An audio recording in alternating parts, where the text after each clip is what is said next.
going on, good folks? Pretty sure this initial stream that I'm in is probably behind, so we'll find out pretty soon. Find out pretty soon. Saquon Barkley. Saquon Barkley is he's enemy number one. He's enemy number one, and we got to get this dude. I mean, if we do anything today, we got to make sure that Saquon Barkley fails. That's the number one goal. Let's see.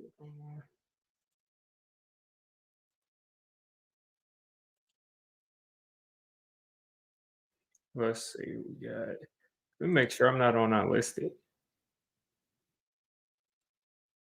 That'd be crazy if I was. All right, public. Cool. All right. Like I said, I'm pretty sure I'm behind here, but I'll figure out sooner or later.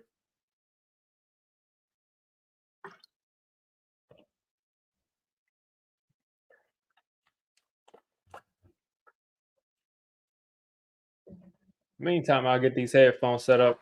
See the Fox Sports thing popping up.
Helps to not be muted when you want audio.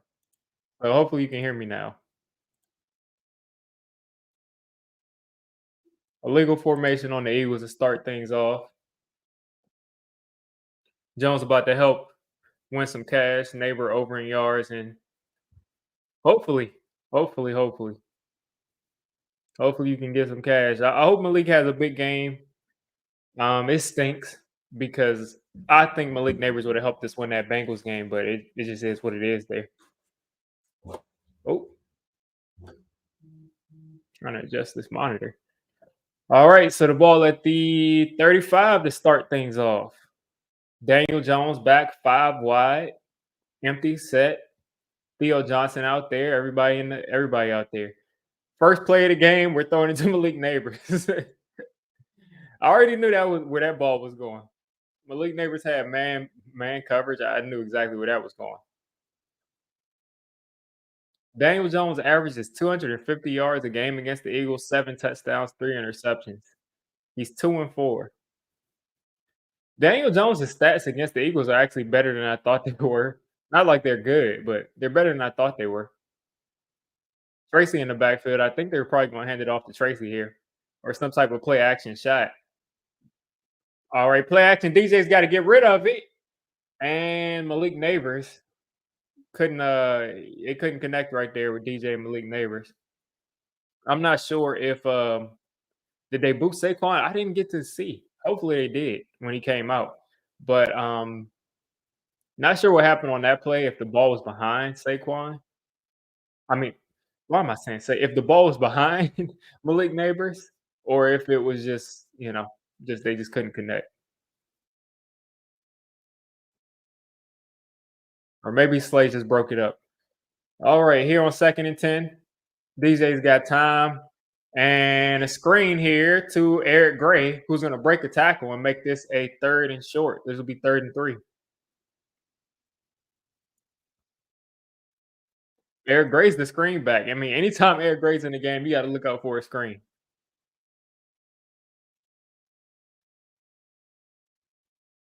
Yeah, they just faked the screen and threw another screen. I don't really see that much of that.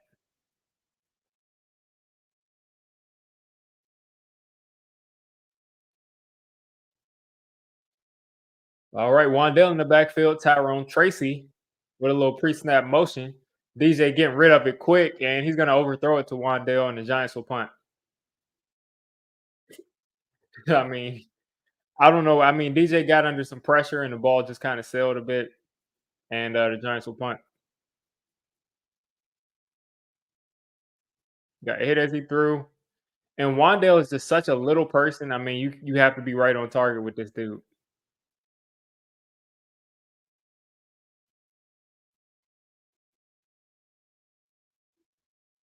Man, that's unfortunate. That is unfortunate. All right, so the Giants will punt, and the Eagles will start at the 16. So let's go. Giants defense got to step up again. Saquon Barkley coming out. Hopefully, he's been getting booed. Hopefully, the guy's been getting, torn to shreds by the fans. Everybody take their gummies.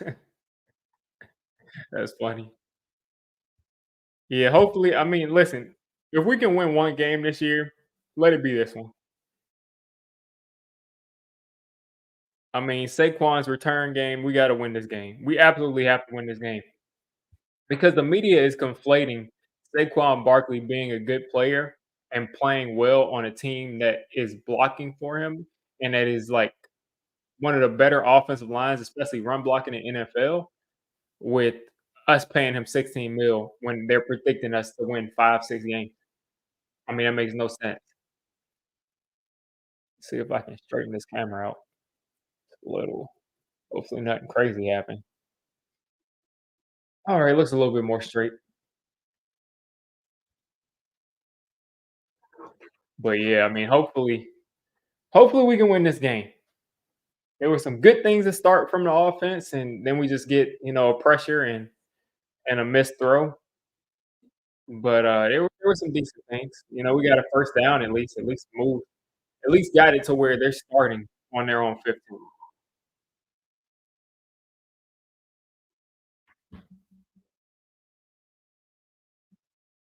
Dan the doo man. That's what Jack Rabbit has been calling Daniel Jones on Twitter. Dan the doo man. And it's crazy because he was teammates with him. And he was like, he's a nice guy, and he's like, he just hates him. He just doesn't like the dude. But yeah, we absolutely have to do two things today. We got to win. We got to shut down Saquon. Now, are we going to do that? Probably not, because if Saquon has like 200 yards or something like that, or something crazy, we're probably not going to win. Dan the dude man gonna show his behind. That's something else, man.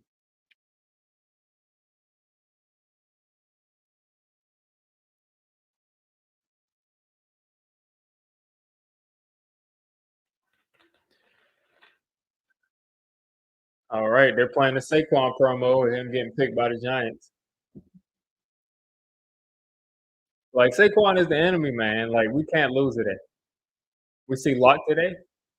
I don't think they would show Lock today. I mean, I think we'll only see Lock if it's a blowout and they put him in as a backup. But I think DJ has like 2 to 3 more games of playing really bad before they put in Drew Lock, because I think he had a decent stretch of games a couple of weeks ago, but I don't think they bench him this quick. Look at Brian Burns getting double teamed. Brian Burns was getting double teamed, and he was just walking that double team back, and nobody else won their one on ones.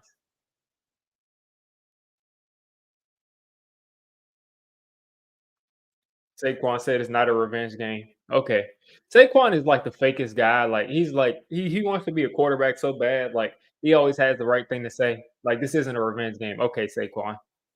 You're the same dude that said stay on that side of the table. Like, okay. Here we go. First handoff to Saquon. And Saquon is going to get a half a yard. There we go. There we go. There we go. Look at the fan. The fans are going crazy. Every time he touches the ball, they're going to boo him. They're going to go. They're going to be against him, man. You got Fred Johnson. on Brian Burns today, and that is not a good matchup at all. Like, he's gonna get doubled every single time by the tight end and Fred Johnson. Like, they're gonna keep the tight end every single play. Second and 9 here. Devontae Smith in motion. Andrew Phillips following him. And we got some pressure here from Brian Burns. Jalen Hurts trying to escape. And Azeez Ojulari and Brian Burns wrap Jalen Hurts up. We should be dominating this offensive line and this Giants defensive line. I'll tell you one thing that's been exciting this season is we get to the quarterback. We get to the quarterback this year. And thank you so much that we have Azeez Ojulari. Because with Thibodeau out, I think Azeez is probably a better pure pass rusher. I think Thibodeau's probably a better player, but it is so great that we have him waiting in the wings when Kayvon had to go out. All right, 3rd and 14. Look like the Giants are going to go soft zone here, but it's 3rd and 14, so it makes sense to.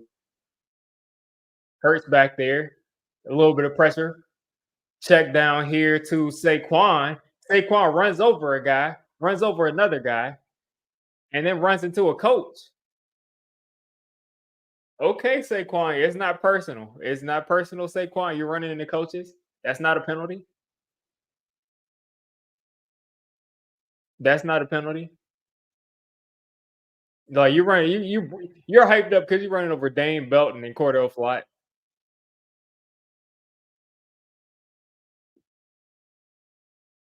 Oh, now that's Saquon's style. You heard how he said that's his style. That Saquon Barkley lowers the head. That's not his style. That's not his style. Like this is what I'm talking about. Listen to these announcers getting excited that he ran somebody over and didn't even pick up the first down. Like you would have think he just had like a 50-yard touchdown. Oh, he's showing this Giants defense what they missed out on. Like, shut up. You ran over some dude and didn't even pick up a first down.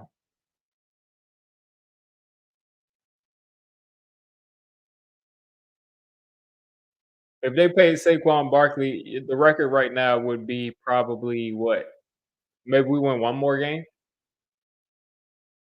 We still be mad at Daniel Jones for playing like Daniel Jones. So I mean, it is what it is there. By the time we get a quarterback in place that can capitalize on how good of a running back and player that Saquon is, by the time we get that quarterback and he's ready to go, Saquon is going to be 30. He's going to be like 29, 29 or 30.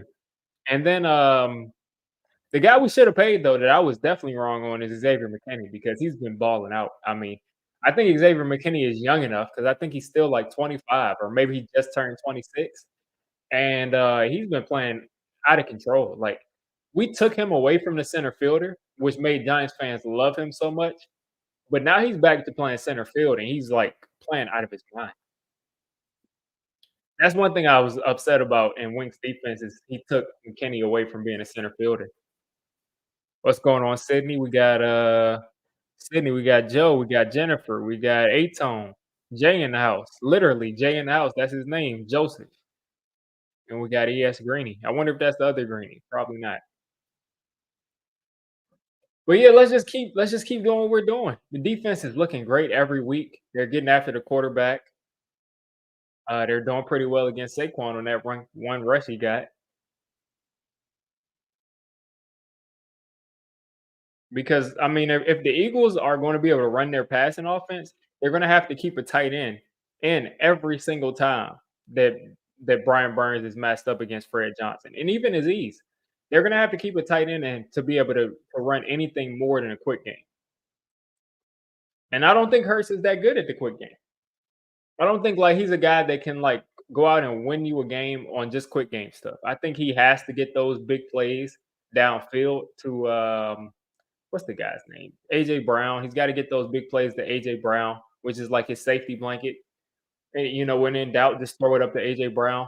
And the same thing with Devontae Smith. If he doesn't hit those big plays, and this is the same with every quarterback, but some quarterbacks can beat you the entire game with the quick game.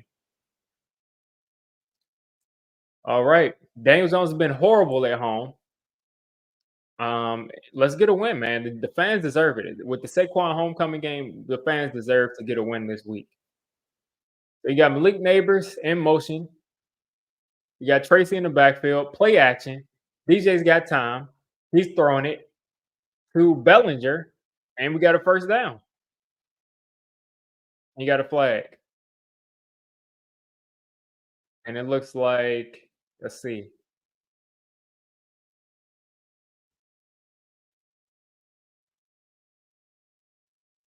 holding on the defense.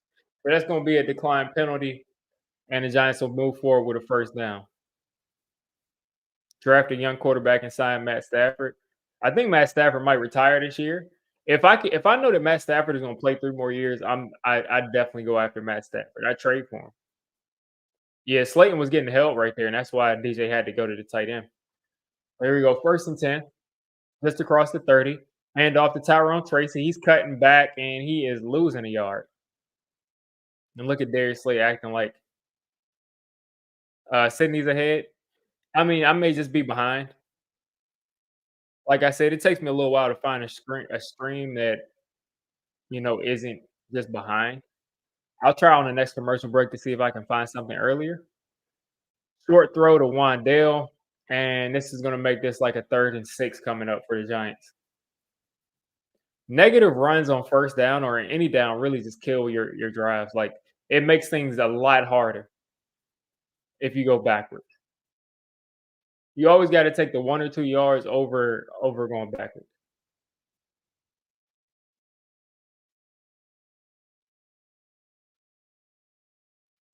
3rd and 6 here coming up.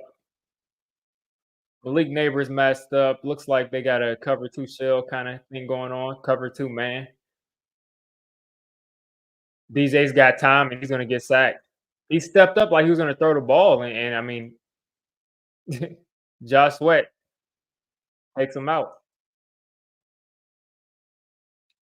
So let's see. Daniel Jones dropping back. Let's see what he saw. Yeah, they were giving Azudu help. I mean, Azudu got beat pretty bad, but no one was open either.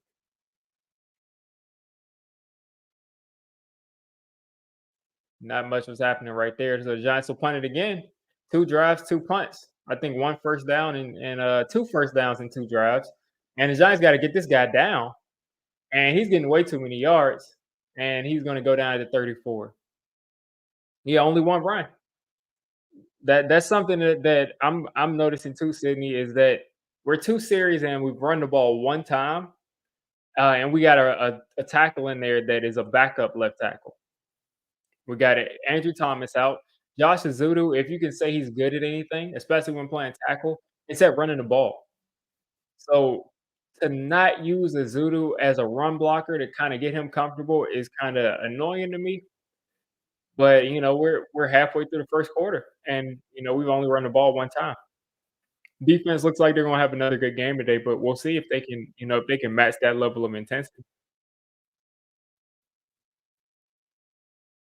Yeah, I mean, Azudu's not good, but I mean, we already knew that. We know Azudu's not that guy. Um, but with the chip, I think we're gonna have enough time to run a quick game. We're probably not gonna run a bunch of deep concepts, but we didn't really hit many deep concepts anyway. So we got to go back to the quick game. We got to go to running the football.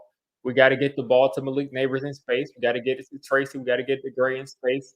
Singletary hasn't really played today. He's active, so I don't know if it's a bench thing or if he's just still kind of working his way back. But while we're here on commercial break, let's see if I can find a stream that's a little bit more ahead. And if I do, I mean, looks like today I'm only like a play behind, or like maybe 30 to 40 seconds behind, so it's not horrible. But if we can get forward, then that'll help things. Let's see. Let's see, an Amazon commercial. Not sure what this is about. Amazon commercial. Apartments.com. Okay, so this stream is way behind the other one I was on. Wasted a pick with Neil. Yeah, he's not good. He's not good. It's just that simple. Evan Neal's not a good player. I don't think he'll ever be a good player, and I mean, we just might have to deal with that. Maybe he'll be a good guard, hopefully, but for right now, he's just not good. He's not a good player. and I don't know if there's any hope for that.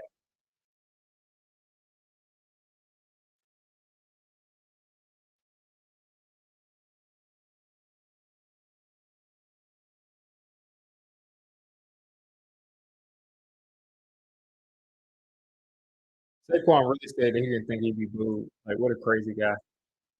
All right, you're on first down. Saquon Barkley behind Jalen Hurts. Hand off to Saquon. Saquon's got a little space. He's gonna spin, and he's gonna get 4.5 yards there, depending on what the ref want to call it.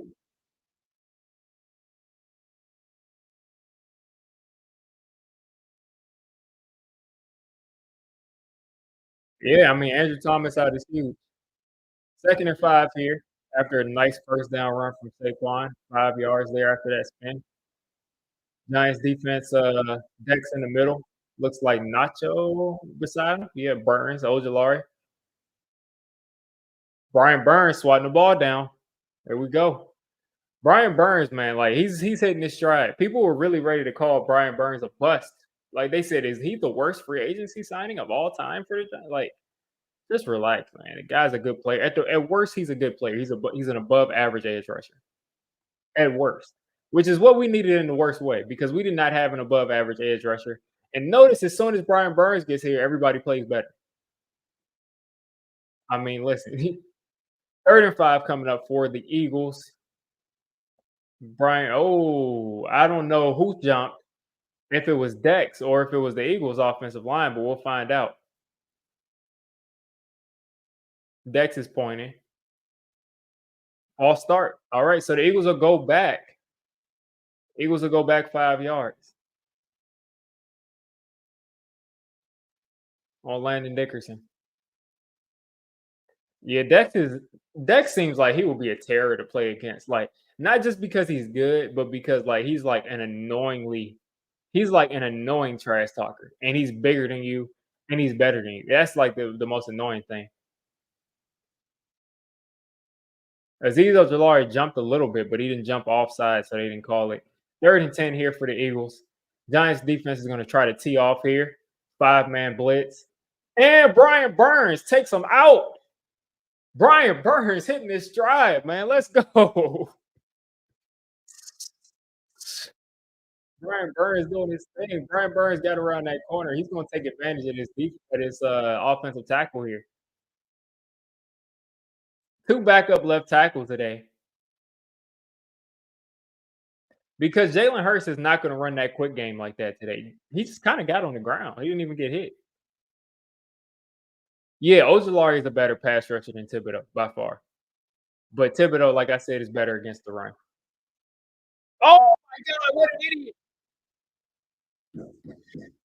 Smith Marset tried to field that ball and he almost messed this up badly. Isaiah Hodgins doesn't have a jersey today. Wow. I guess because Malik is back. But I mean, this dude almost really messed us up bad.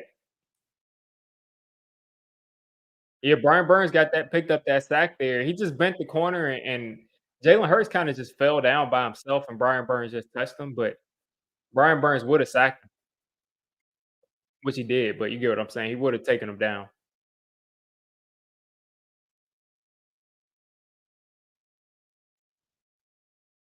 When is Gunnar Olszewski coming back? He started off on IR. I don't know. He just hasn't been activated yet. And that's a good point. Is they usually would ask, but I guess like the return has been solid enough to where they haven't even really asked about it. But he hasn't been activated yet. And I haven't seen anything about him. The reporters haven't asked about him. I'm guessing he's just not healthy.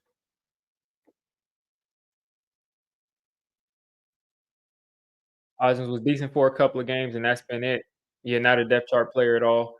Yeah, it's unfortunate how good Hodgins was in that small sample size, but he kind of fell off after that. Would have been good to have a guy like that that's a big body receiver, that's good in the red zone, that's good in the short area, but he just hasn't been able to sustain that.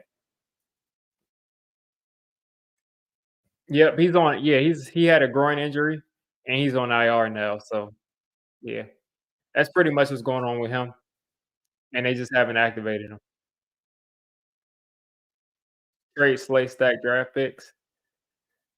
Yeah, I mean, as you get closer, I think what is the trade deadline is gonna be after this next week. So if the Giants for some reason lose this game and lose next week, or if they lose either one of these games, they're probably not gonna be a challenger at the end of the season for the playoffs. So you probably do look at trading Slay. Um, wouldn't be fun because he's a good player, but you probably look into it at least to see if you can get something. Yeah, Chris, the defense is looking great. I mean, I'm just loving the way this defensive line is playing. It's so nostalgic, and it's kinda helping me get through this season.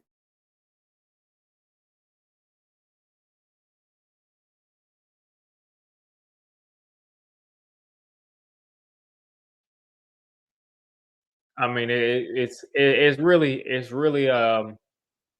satisfying to see this team, man. Satisfying to see this defensive line. Shout out to Sydney Angel for the $2 super chat. Let's go, G, man. Let's do it. Go out here and beat Saquon. This is the revenge game. We have to win this game. Hand off here to Tracy, who breaks a tackle, and he's gonna break another tackle, and he's gonna turn what should have been a 1 yard gain into 4 yards. Really nice run. You're calling it 2nd and 7. I thought that was a 4 yard run, but who's counting? Probably a difference of inches.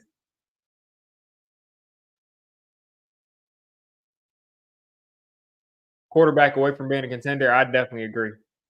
Definitely agree. So Wandale in the backfield. Daniel Jones taking off the run. Daniel Jones got to secure the football, and he does. And he's about 3 yards short of a first down. I just don't know why defenses don't understand that every time they motion a guy out into the flats, Daniel Jones is taking off. They don't understand. He does it every time. 3rd and 3 here for the Giants and Daniel Jones. Three wide receivers, Theo Johnson in the game, Tyrone Tracy in the game. DJ's got time. He's got to get rid of it, and he didn't really have time. Azudu just got kind of destroyed. Azudu got destroyed right there. Nolan Smith Jr. Has he even done anything this year? But Azudu is a problem here.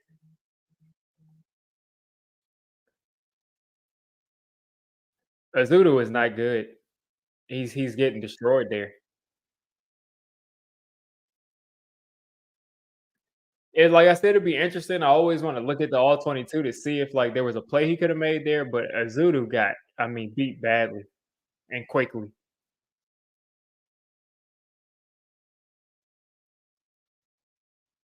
False start there from the punt unit. They're beating them with two high safeties too. Yeah, I mean, you got to be able to run them out of that two high safety shell, and at the same time, Azudu's in it. He's the problem over there. They're going to have to after this game. You're probably going to see Neil there next week, or you might see Neil there in this game if Azudu continues to play like he's playing. If Azudu keeps on getting beat as soon as the play starts, like you absolutely cannot get beat every single play as soon as it starts. And there we go. This Eagles returner is just dancing around, and you got a flag here. What quarter did Jones get injured?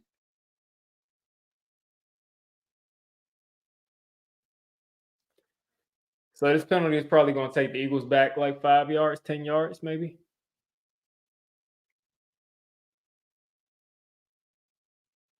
Legal block in the back, 10 yards penalty.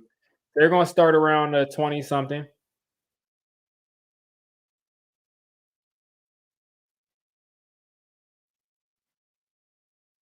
Yeah, Andrew Thomas. I mean, he's an all pro there, but I mean, it's like we have to get average.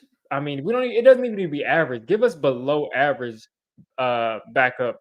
Swing tackle play, and I think we'd be okay today. I think we'd be able to move the ball a little bit better. But Azudu, man, he's playing horribly. You got to put Neil in there, and Neil probably isn't much better, but you just have to see what you have. You got to see if he can just play a little bit better than what Izudu's doing. Yeah, yeah, it's the offensive line isn't holding on. They're not holding on. They've held on in stretches, but the 2 sacks, they were kinda instant pressures, instant sacks. Like, he's got if it's a 5-step drop and he gets to his drop, the back of his drops, and someone is, like, right here, they're not protecting him. Only way he's gonna do things is if he's a guy that's really out there doing stuff like Patrick Mahomes or something. All right, Giants sending a blitz. Jalen Hurts out route to AJ Brown, and Deontay Banks is trying to force a fumble instead of just getting him on the ground. And AJ Brown is going to get about 13 there. Here we go. Aaron Jones making me that fantasy money. Aaron Jones is a beast, man. I think he was like the most underrated signing this offseason as far as like, yeah, Tay Banks is, I mean, it's a tough cover. It's interesting to see that Tay Banks is on him when Flott has been so good on AJ Brown the last couple times they played, but it's not an issue to put him on your number one guy. There goes Saquon falling forward about 4 yards.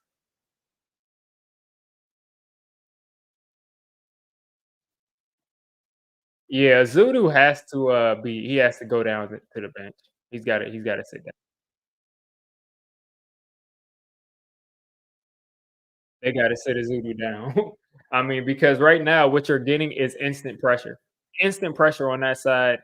So put Neil in there, and if you're getting instant pressure from Neil, what's the difference? Like, what's the difference? At least you're getting instant pressure from the guy who's your first round pick.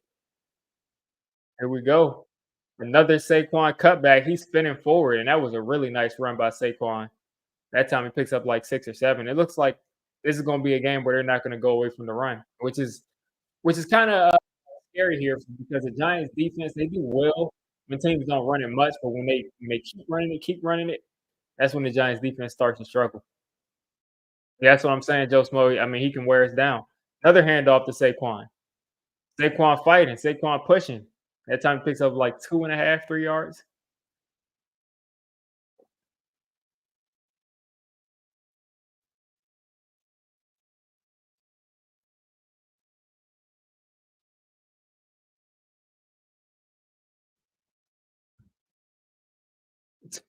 Dex say he's gonna call Saquon Mr. Barkley today. Another handoff to Saquon, actually a play action. You got a guy open again. I mean, it's been all day. AJ Brown comeback route 3 times today.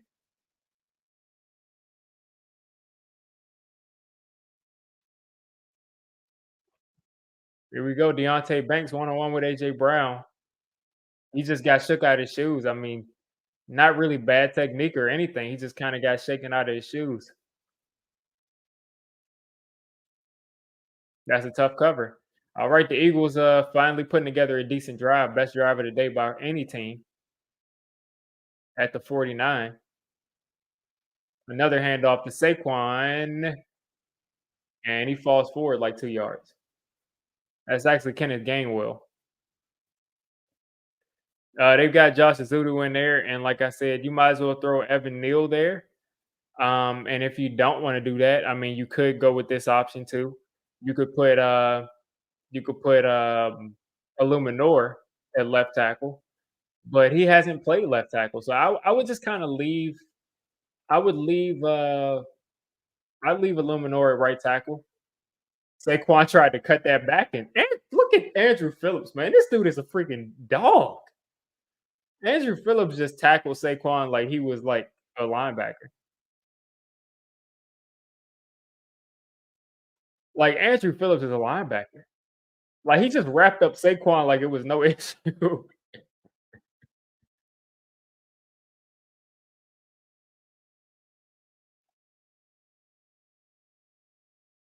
Like Andrew Phillips is a linebacker, man.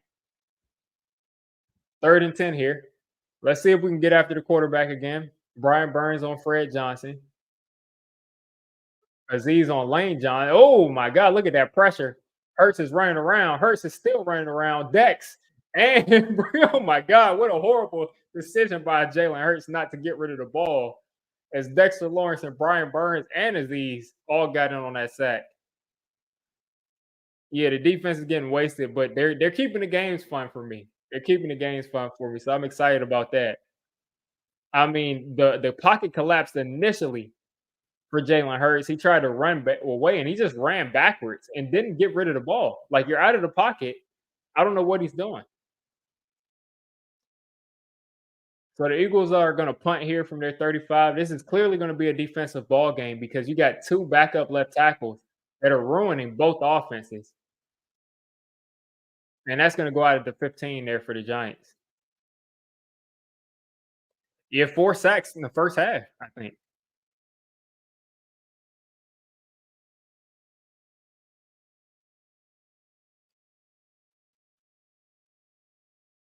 Like, it's crazy that we have this record and our pass rush is this good.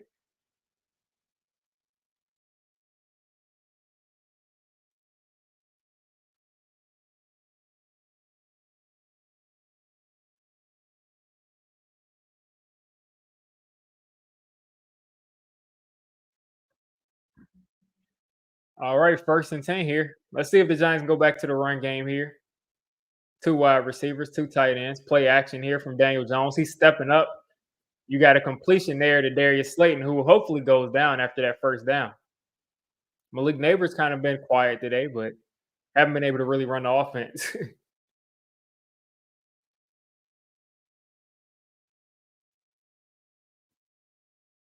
Yeah, this is a defensive ball game so far. I think you got what, 2 sacks, 2 or 3 sacks on Daniel Jones, and then I think 3 or 4 sacks on Jalen Hurts. It might be 4 sacks on Hurts.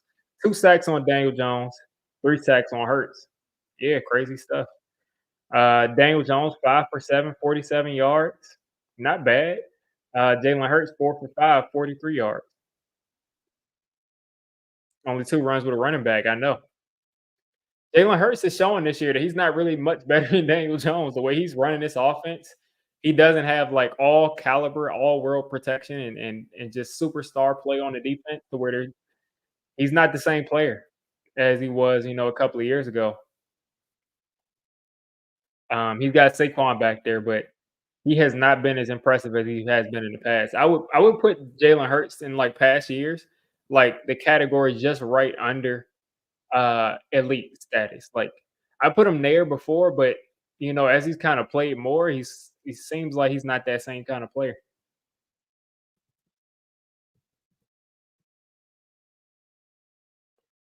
Let's see, he's at 1,194 yards, 6 touchdowns, 4 interceptions. I mean, that's Daniel Jones status right there.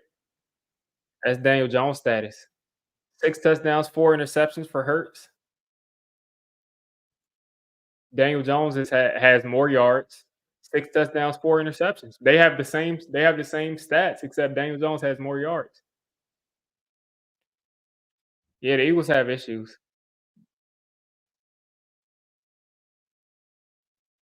Their coach is gonna have to go because this team is like they're way too talented to be playing like how they are this year.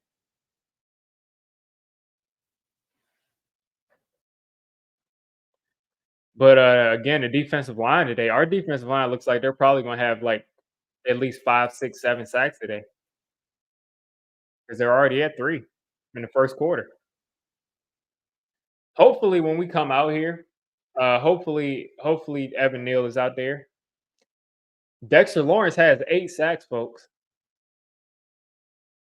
Let's just all take a chance. Let's just all take the time out to just appreciate that. Dexter Lawrence has 8 sacks in 7 games, and not even a full 7 games. He's got 8 sacks, and not even 7 full games. Dexter Lawrence has 8 sacks, folks. You need to sign a decent left tackle. You mean to be a swing tackle for us? Yeah, I mean, hopefully we can get that, but it's so difficult to find a good swing tackle. Usually, the teams that have good swing tackles are like 4th round picks on their rookie deal. And there goes, I think, Singletary picks up about a yard and a half. That's his first carry today. DJ beat Jalen Hurts with a broken neck. I'm sorry. Every time I see broken neck, I think of Kurt Angle. Second and 9 here. Empty set here for DJ. He's gonna have to get rid of that. And you got Malik Neighbors here for a first down. Second first down here for the Giants of this drive. Nice throw there, and a nice catch from Malik Neighbors. That time Azudu got beat, but at least didn't get beat. He got beat pretty bad, but at least he made him have to work a little bit. Yeah, Dex is a Hall of Famer. He puts together like 2, 3 more years like this. He's a Hall of Famer. He's way too good, man. Like he's a generational. This is what you mean when you say generational talent. A lot of guys you hear that every year, but this is a guy that like you won't see for a long time. DJ's got to. Oh man, I can't see what happened right there. That time the pressure came from what is that, the C gap?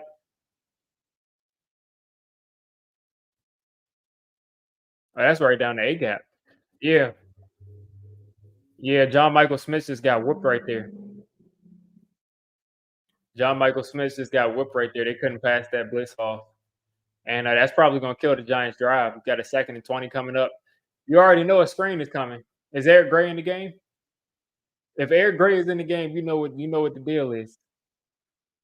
You know this is gonna be a screen to Eric Gray. Let's see.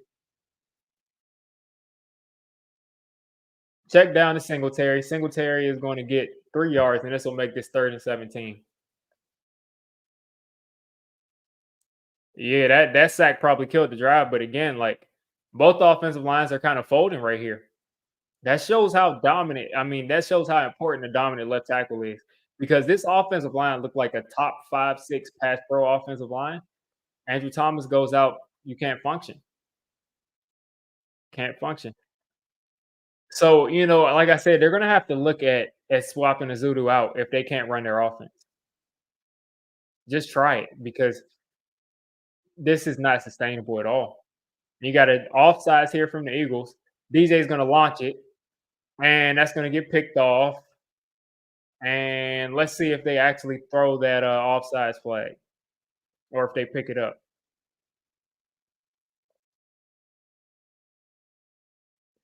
Let's see if the referees screw us over right here. Okay, so it is an offsides. They actually did call it. So this will make this a 3rd and 12 here. So not as insurmountable as a 3rd and 17. Offsides on Jalen Carter.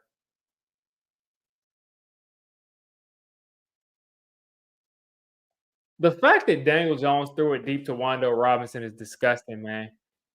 And I see Malik Neighbors down there. Like, if they have a quick snap kind of thing like that, I just want everybody running goals, and I want to throw it to Malik Neighbors because throwing a deep ball, a contested deep ball to Wando Robinson is basically like throwing the ball away.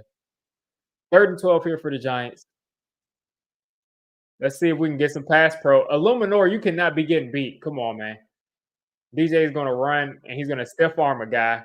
I mean, what a little boy. What a little boy that Cooper DeJean is. Daniel Jones just throw him on the ground.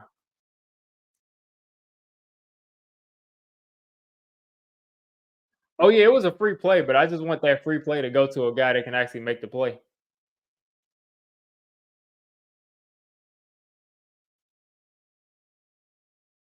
All right, so we're playing this field position game all day. These sacks are just killing these drives for both teams. They're just killing these drives. Like, they can't operate because both left tackles are a joke. In order for somebody to score, the defenses are gonna have to score. Not that good of a punt there from our punter. Yeah, I'm telling you, for somebody to score, the defense has got to score.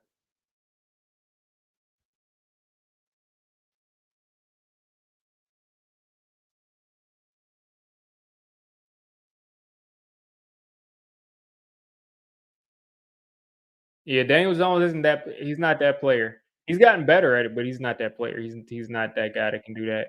I want a guy that you can either improvise, right? And do a lot of running around, or you're just like you're like extremely precise, extremely accurate, extremely on time. And he's neither. And I think that's what you need to have like a dominant quarterback. He has to be either an amazing improviser or an amazing decisive quarterback that just gets it out like CJ Stroud. Now you got guys like Patrick Mahomes who are both, but you got to have at least one.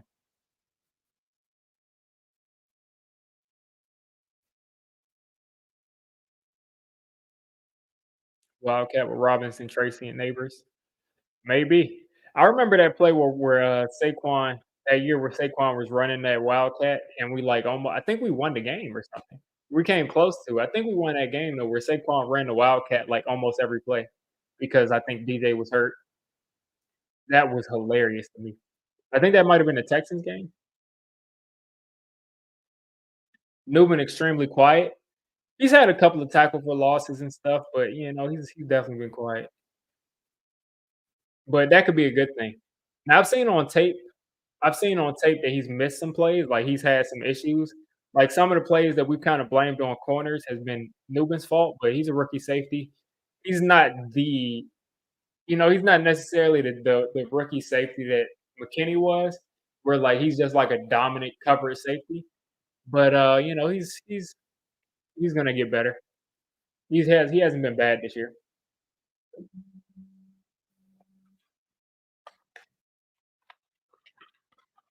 Last week with DJ was garbage. Um, I don't know who you're responding to, but yeah, DJ was bad last week. He was horrible.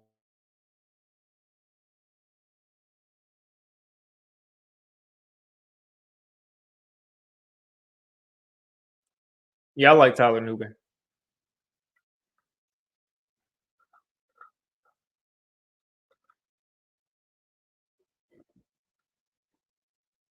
All right, so you got a backup guard in there too now.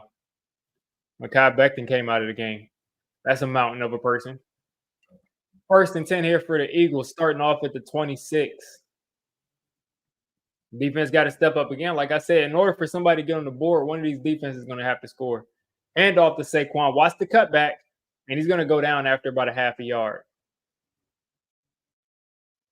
Appreciate it, man. Appreciate it. Glad to have you in the stream. Yeah, Mekhi Becton is out with a concussion, so that's going to affect their run game because he's not the left tackle that the Jets wanted him to be, but he's a big man. He moves people in the run game. Second and 10 here. Another handoff for Saquon. He's got the edge, and Deontay Banks is getting stretched out, man. Oh my God. Deontay Banks got stretched out there by that offensive tackle, and Saquon just took it. And there's Saquon Barkley down the sideline, man. Like, let's see. Yeah, I mean, it was the perfect storm there for the Eagles. The fact that we were looping inside is the perfect storm. Good job by Deontay Banks, though. He got stressed out. Deontay Banks saved that touchdown. Hopefully, we make them kick a field goal. Here you go to Kenneth Gainwell, and the Eagles are realizing that there's an issue there on that right side.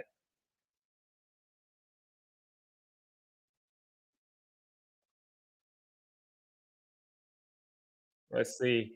They keep getting that edge there, and that's what I said. That's where Kayvon helps you out a little bit more than Aziz does.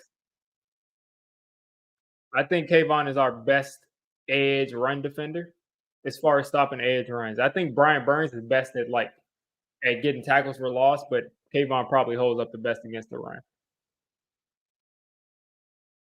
There you go. Is that Kenneth Gainwell or Saquon? I think that's Gainwell. I do have Saquon on my fantasy team though, so I mean, it is what it is there.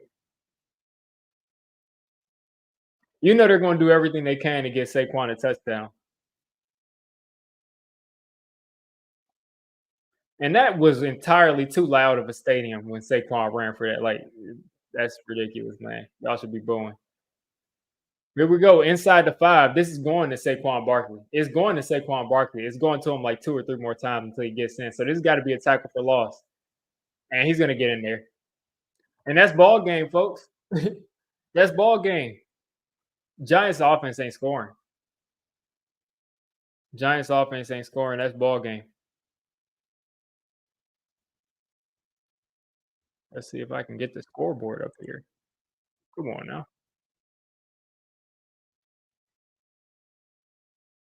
See if I can update the score. All right, here we go.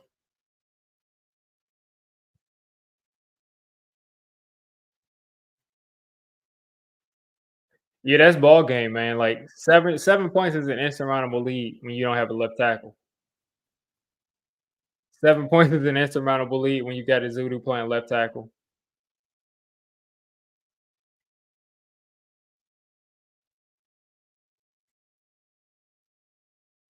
That's ball game.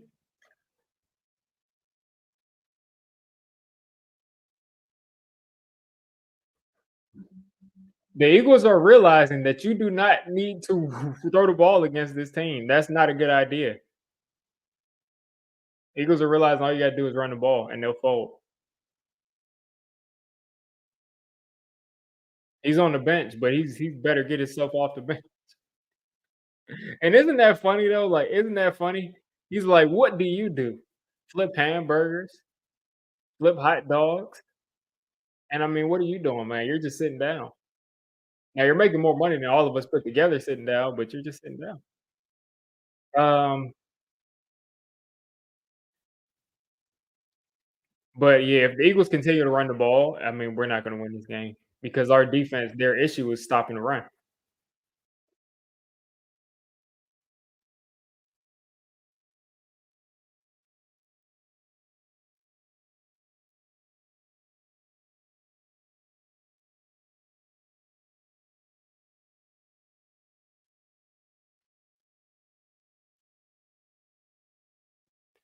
Like it's kind of difficult to you got a limited quarterback already, and when you give him a turnstile at left tackle, it just ain't happening, man.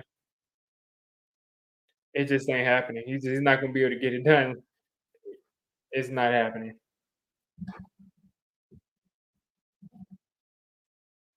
All the offensive tools are broken. Can you guess Jones' upcoming injury?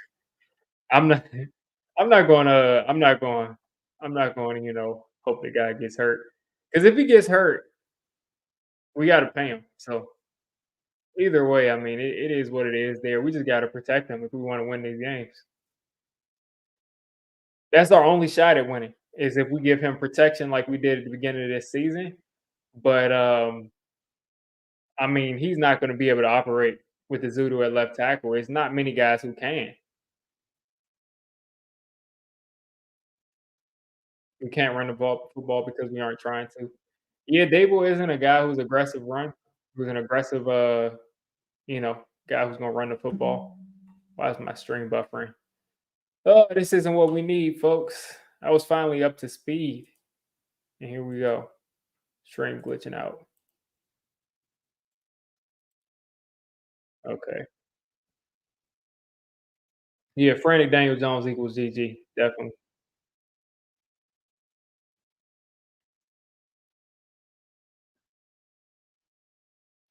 Yeah, if you run at Aziz Ojulari, you're gonna win 9 times out of 10. If DJ keeps getting hit like that, he's gonna stop trusting that line and start seeing ghosts again. He always sees ghosts, but he's gonna see more. And that's the thing is like the score, Jay in the house, the score is 7-zip. Eagles are up 7-zip. Saquon just scored a touchdown after a huge run from him, untouched on the left sideline, 55 yarder. And Aziz is a liability in the run game, and they just ran right at him.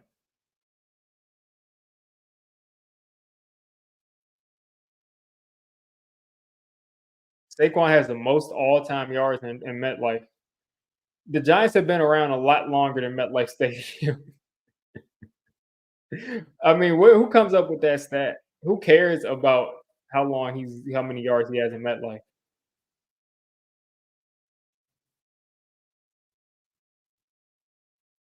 That is very suspect. Mark Sanchez just said those big, thick. He just said big, thick legs. That's crazy.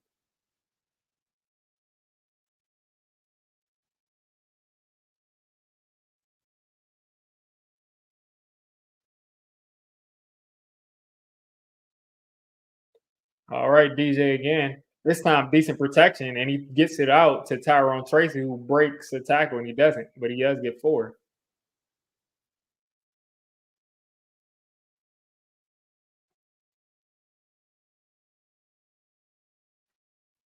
It's crazy. It's like when Andrew Thomas goes out, all of a sudden, Illuminor is in the same right tackle either. But that play, Azudu actually held up pretty decently. Play action there, and you got a first down to Darius Slayton. Nice throw. Nice throw and nice catch. And you got a flag down. An eligible man downfield. Yeah, man. That's now like 70 yards Darius Slayton is lost out on because of an ineligible man downfield.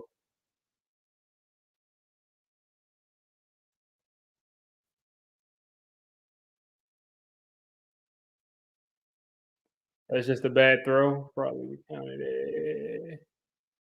I'm reading my group chat. It wasn't a bad throw. I was just reading something in my group chat. All right, here in the pistol. Play action again. DJ's got to get rid of it. And he does. And he's got to go. Did he drop that? Oh, man. Let's see, DJ. Yeah, I'm not gonna blame that on Daniel Jones. The reason I'm not gonna blame it on him is because I think he just didn't know which way Darius Slayton was gonna run. I think it was one of those times where he didn't know if he was gonna sit or move. And I'm not gonna say that's just a flat out miss, but we'll all see it on tape eventually. But it looked like they just kind of weren't on the same page as far as if he was gonna sit, if he was gonna move. He actually got decent pass pro here from Daniel Jones, and he's gonna get sacked. So again, I don't know if no one was open or if he just held that ball. But that was decent pass pro. And let's see what was going on downfield. And that's the Luminor, I think his first sack that he's given up for the season. Yeah, I mean, at least hit the check down to Theo Johnson. I think there were throws to be made right there. I think there were throws to be made right there. He just kind of held on to it.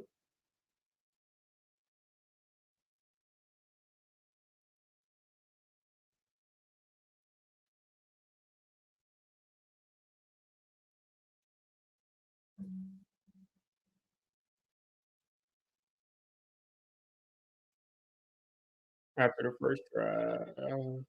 We seen how this is gonna go. Yeah, I mean, this is ball game. The Eagles are probably gonna go down and score again because they realize that they cannot throw the ball against this Giants defense. Can you tackle this guy? Can you tackle this dude? Cooper DeJean is a cornerback.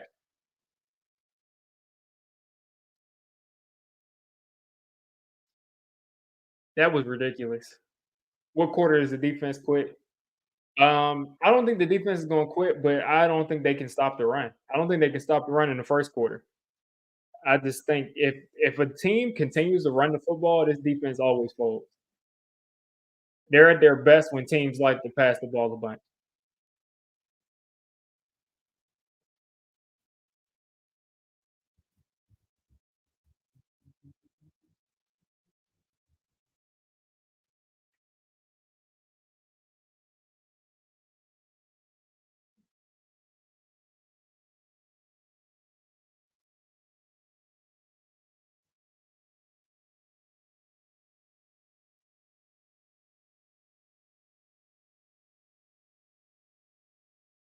I guarantee you, as soon as DJ goes to a different stadium again, a non-home game, he's gonna all of a sudden be good. I guarantee you. McKinney with another pick. Yeah, that's what he does, man. That's exactly what he does.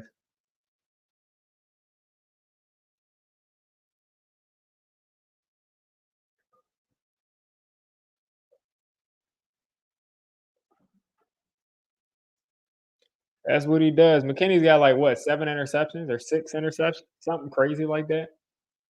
6 interceptions in 7 games, I think. Yeah. Yeah. I mean, all 22 is gonna be something else. I mean, I'm hoping that I don't have to rip DJ apart. Hopefully, he can put together some good plays.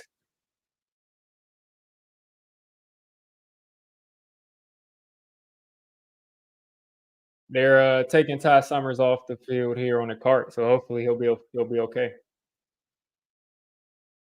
For the Eagles starting close off the midfield, they're going to get to the run because that's what's worked. And, you run to the edges against this Giants defense and, good things happen. Another run here to Saquon and Nacho. Oh, that's actually Kenneth Gainwell. Nacho takes him out. What's good, Mark?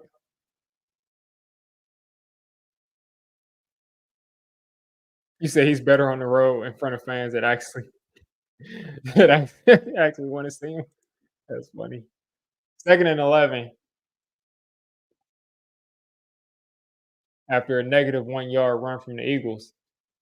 Giants defense liking what they see here. Then you're going to get another play action here, and check down here to Kenneth Gainwell is going to get them a first down. Fire Dable. I mean, I don't think you can fire Dable when you're getting this type of production from the offensive line and the quarterback. I think the reason that this team has been watchable this year is because Dable has been putting together a good offensive scheme. I just think we need a better player at quarterback, and I think we need a left tackle that's not a guard. There you go, Kenneth Gainwell, another yard. You got Jordan Riley back there celebrating.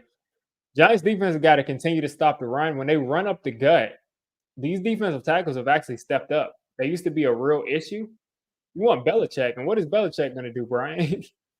Have you seen Bill Belichick with a bad quarterback and bad offensive line? We saw that the last 2, 3 years with Mac Jones, and it wasn't good. Wasn't good at all.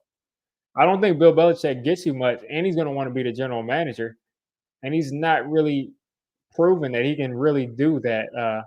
Build that team without Tom Brady playing like Tom Brady, the greatest player of all time. Then on top of that, he's like 70 something years old. It's kind of how long is he going to coach?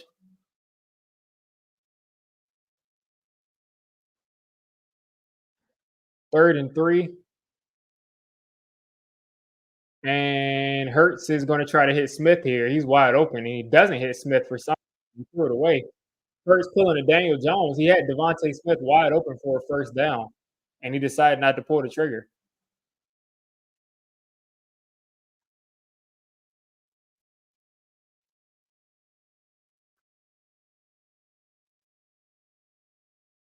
I can't believe he didn't go there.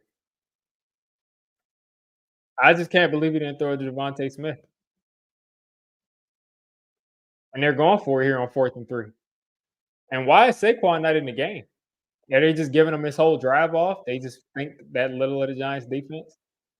You got Nick McLeod on AJ Brown. Oh my gosh. Um I'm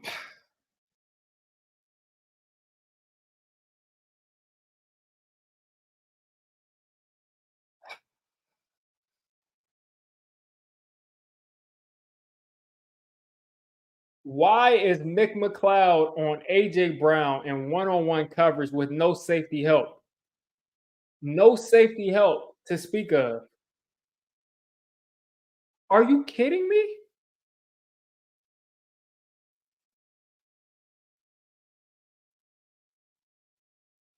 Are you kidding me?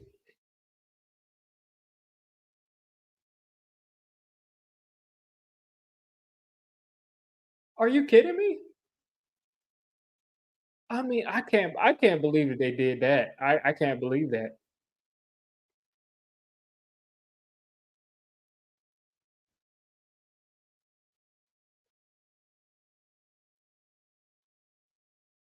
Like, first off, AJ Brown pushed off.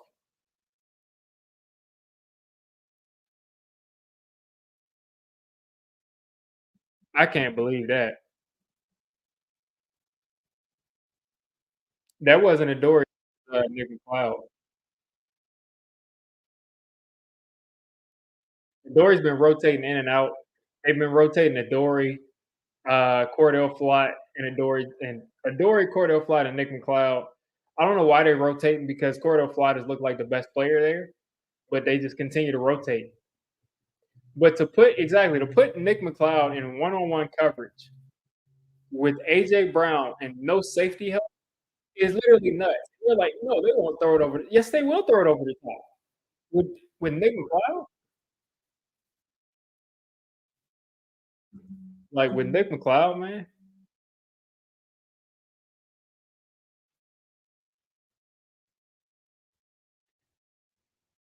Like I like Nick McCloud, but he's not covering AJ Brown one on one. He's a decent player, but he's not covering AJ Brown.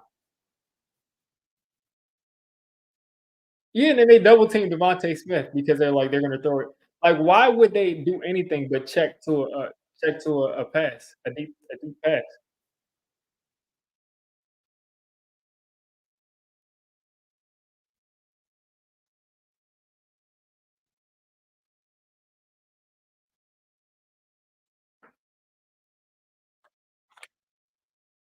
Crazy stuff, man.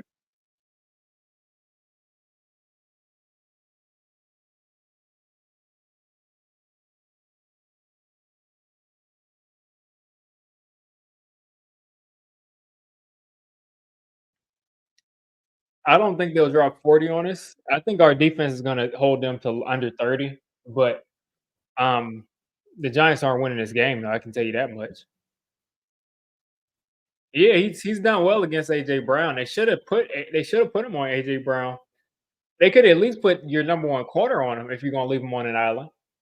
But you know, crazy.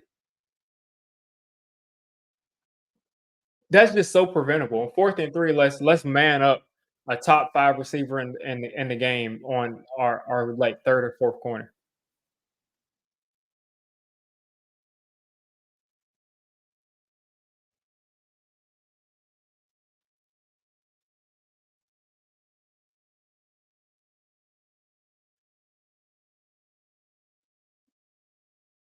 Like Nick McLeod.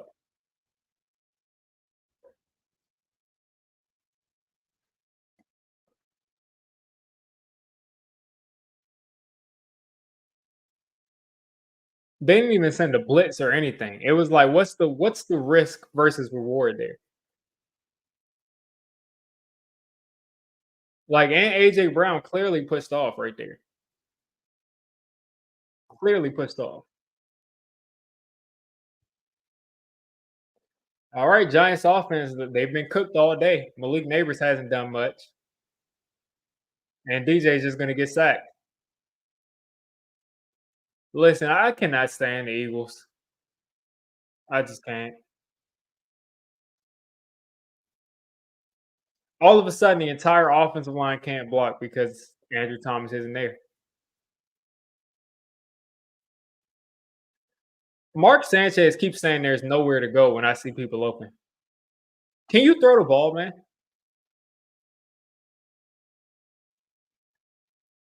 Like Mark Sanchez keeps saying there's nowhere to go, and I look and I see people wide open.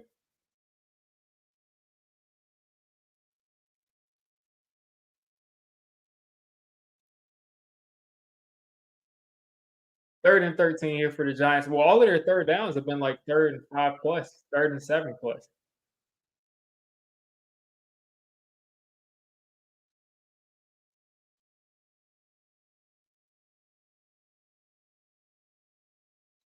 3rd and 13 here. If the Eagles score again, I might go off stream, folks. And here we go. DJ taking a shot and doesn't even give Malik Neighbors a chance. Doesn't even give Malik Neighbors a chance there.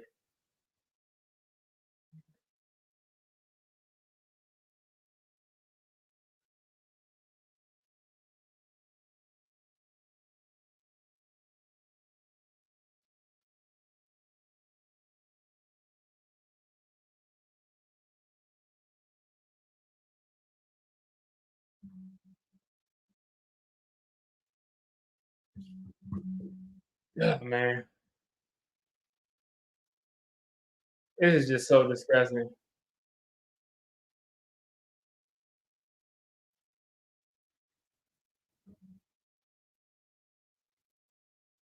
Like, this is just disgusting. I cannot stand this Eagles team. Like, they always just play the worst that they possibly can play against this team.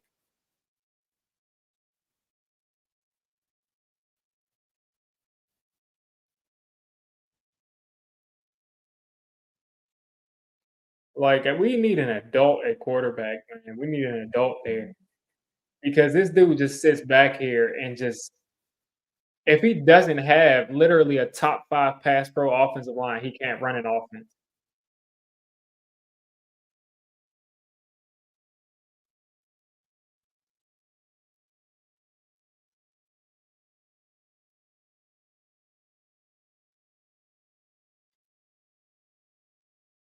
Like, he can't run an offense.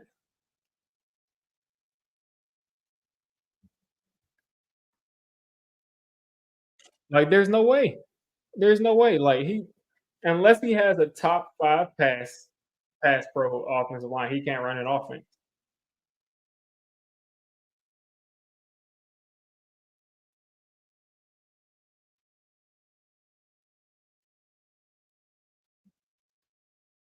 Right here, Jalen Hurts throwing the short pass, and Drew Phillips continuing to be the dog that he is. I mean, every single time Alexander, he hasn't run the offense. I'm not going to get into an argument about Daniel Jones at this point, man. You can have your opinion about how he's played. I don't think he's played all that well since he's been here. But if you would like to continue to have the same type of production from Daniel Jones that you've had, then I mean, be my guest. Second and 12 here for Jalen Hurts at the 25. And you got instant pressure here from Brian Burns. Hurts is taking off and he's going to go down. I don't know if that would be a sack for Dexter Lawrence or a run stop. They might give him a half a yard there, maybe an inch, but they're calling that a third and 11.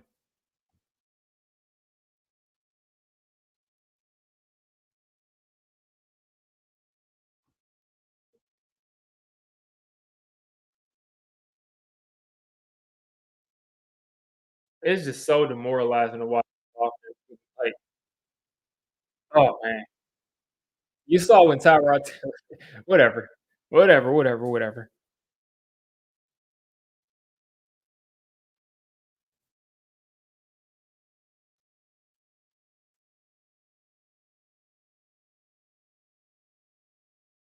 Let's see, Murray might be available. Another tiny cornerback. I don't want Kyler Murray on this team. I think he's better than what we have, but I don't want Kyler Murray either way. I don't think he'll be a Super Bowl winning quarterback, and I'm not going to pay him the what ridiculous amount that he's going to ask for. And he's already gotten paid, but we're coming up on the second deal now, so he's gonna be demanding way too much money.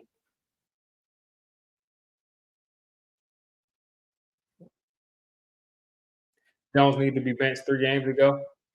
I think DJ was playing well enough 3 games ago not to be benched. I think he was playing actually pretty decent football, better than probably you would expect, at least more efficient than blocking DeVito. But right now, if you're not getting the efficiency as far as like the Giants' offense holding the ball almost the whole game, almost every week, then at that point, kind of gets difficult. Take a flyer on Joe Milton. I don't think the Pats are going to trade Joe Milton. I think Joe Milton is their long term backup option, and I think they probably want to get him a little bit more preseason action. Try to trade something for him if he comes in and plays well behind Drake May. Shout out to Talking Echo for the 4.99. He says Jones wasting this defense, and with the Giants' luck, once we get a real quarterback, the defense will regress. That's what always happens. That always happens. That always happens. Uh, Alexander, I would say it's both. I would really say it's both, and the reason I say that is because Yes, he's been under a lot of pressure, and it's like an inexcusable amount of pressure today. But also, he's had time, and he's made mistakes. So I mean, even when everything was going well, and I think, like I said, I think the pass pro was really really great. On tape, I don't care what Pro Football Focus and all these people say. I'm talking about what I see on tape is like he was getting pressured before, like occasionally. Like Illuminor hasn't given up a sack until today, and then he had Andrew Thomas on the other side. Well, he wasn't being pressured that often at all, and we weren't exactly a high flying offense. Look at that pocket there. Dex! Look at Dexter Lawrence, 9 sacks on the season. Nine, nine, nine, nine. That's nuts. Nine.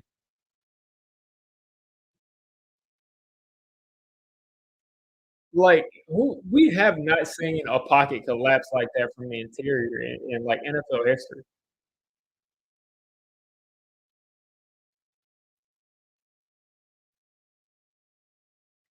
Like, this should be a defensive player of the year season for him, and he won't get it because the Giants are gonna stink. That is, like, so infuriating.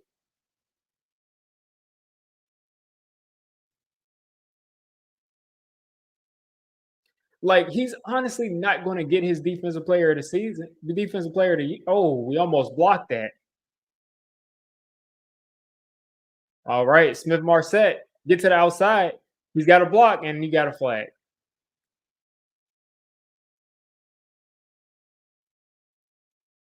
Should just trade all our good players. I'm not a fan of that.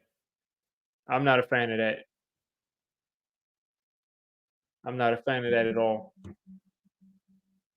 I think you got to keep your good players, and I think you just got to get yourself get better at quarterback, get some more depth at the tackle spot, and I think if you're saying trade all, so that means you got multiple good players, so you got to build around them. I mean, that's kind of like you know, you lose your job, so you're like, yeah, I'm gonna divorce my wife because I lost my job, so someone else can take care. Like, yeah. I'd rather keep the good players we got and just build around them. All right, shotgun here. Short throw to Tracy, and we got 4 right there. We're not far from field goal range here, but we need to get in the end zone.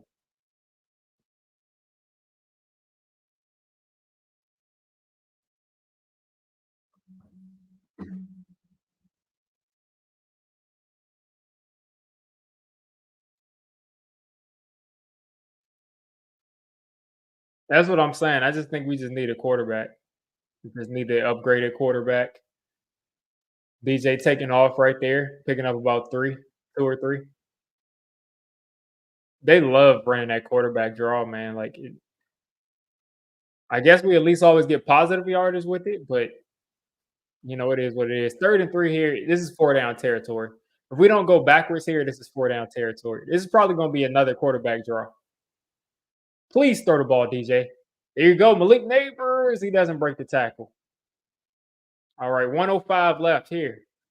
105 here left in the second quarter. Greg Joseph lining up. Greg Joseph is not making a field goal for us, so let's not even think about that. Got to get in the end zone.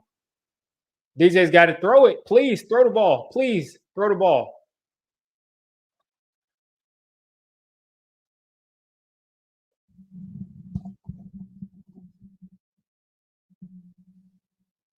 Man.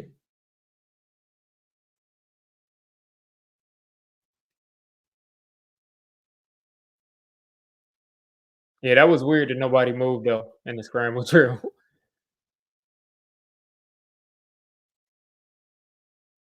47 seconds. The announcers complained about 10 seconds. I mean, we got 47 seconds left on the clock.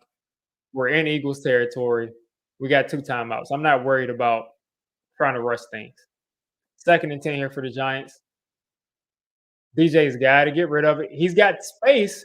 Run the ball, DJ. Run the ball. Get a block. What was Darius Slayton doing? What was Darius Slayton doing?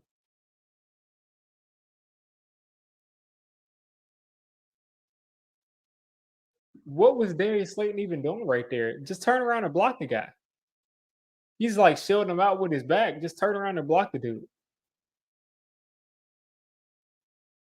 And they're calling this a 3rd and 1, and he clearly picked up a first down, but it is what it is right there. Quarterback sneak. DJ easily picks that up. The Giants will take their first time out, most likely. 37 seconds left.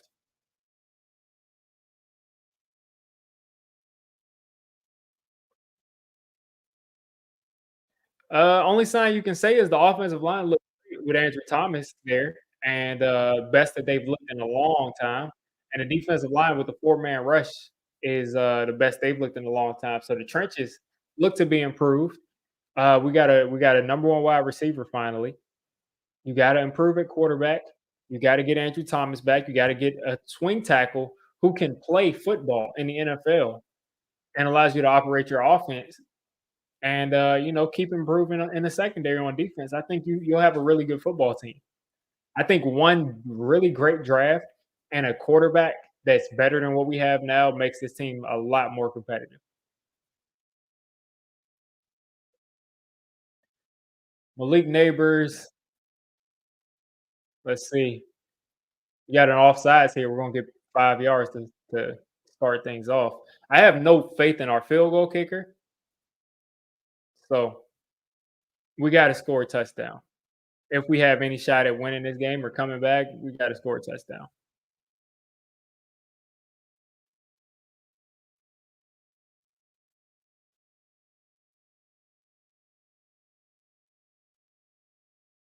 All right, Moro Jomo, that was.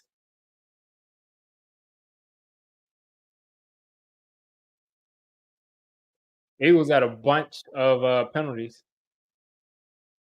All right, 3 wide receiver set, shotgun here for Daniel Jones. 11 personnel. He's getting decent protection here. And you got Malik Neighbors almost breaking free right there. But you got a Malik Neighbors first down. Giants have got to move, and they're going to take their last time out there deep in the Eagles territory.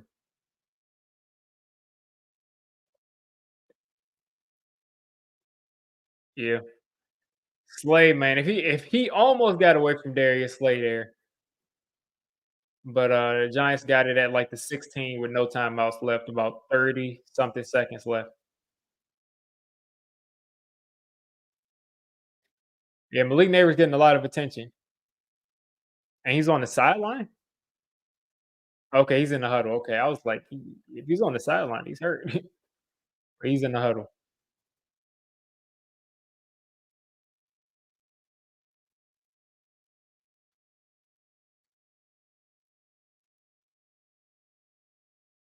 All right. Daniel Jones, empty set. Whatever you do, you cannot take a sack. That's the only thing you don't have to do. All right, Malik Neighbors. Wandell's wide open, and he gets obliterated in the middle of the field. The Giants have got to rush back to the line and clock it. Giants have got to clock it. Giants have got to clock it. They got to clock it. Get back to the line. They got to clock it. 14 seconds left. All right. 3rd and 4 here. 3rd and 4, you have one shot at the end zone, and they're probably going to kick the field goal because they're probably not going to leave those points on the board. But you probably have a shot at the end zone and then a field goal. So hopefully Joseph can make that field goal. And this is a big play here for the Eagles with Darius Slay being hurt.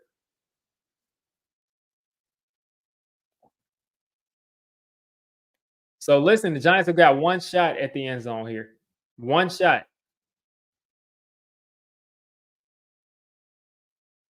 Daniel Jones, please don't take a sack.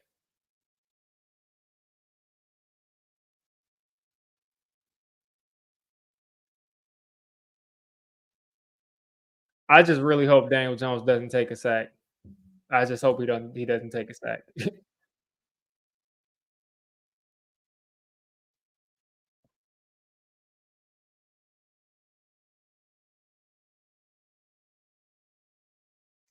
Malik in the slot. This is kind of difficult spot to take a shot at the end zone with. DJ's gonna have to. There we go. Theo Johnson. And what's the flag? What's the flag?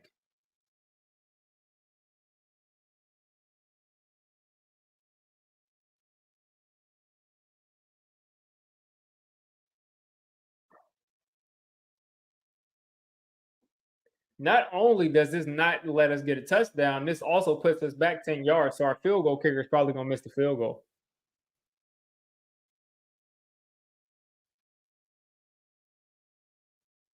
Yeah, he just puts the guy out of the way. He just puts the guy out of the way. You can't do that, Theo.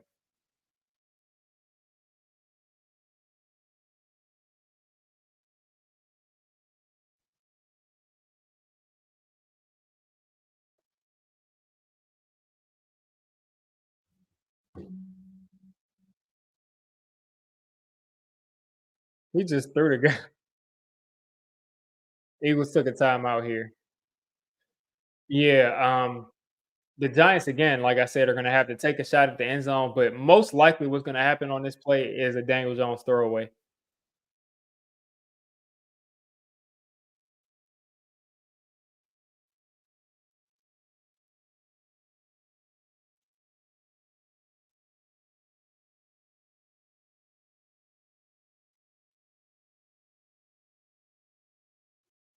You trust drones, you trust them here to make a mess in the bed. I do too. Like I said, it's gonna be a sack or a throwaway on this play.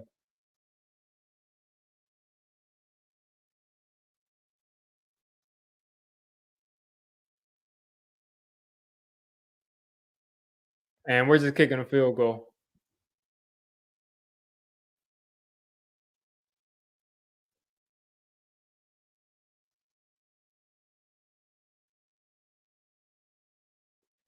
And it looks like we made the field goal.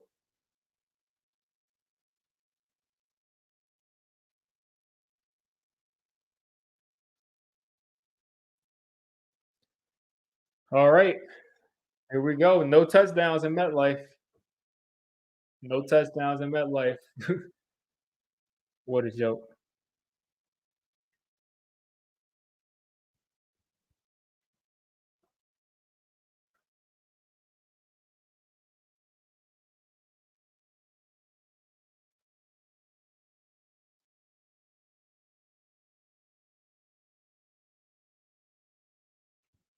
Yeah, same old, same old, same old story. Same old story. Dumb coaching decisions there to put AJ Brown one on one with Nick McLeod and bad play from the quarterback. Um, yeah, Theo Johnson just threw a guy out of the way. I mean, you can't do that. He literally threw the linebacker out of the way and scored a touchdown. The fact that he thought that that was like legal and he could do that is just hilarious to me.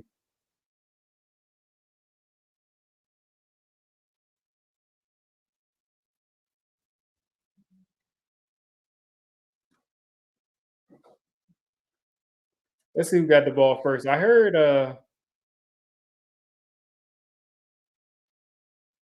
all right, so the Eagles are gonna get the ball out of the half. McLeod is on the roster because he's a solid corner, but he's not a guy you want on an island with the number one receiver on the other team.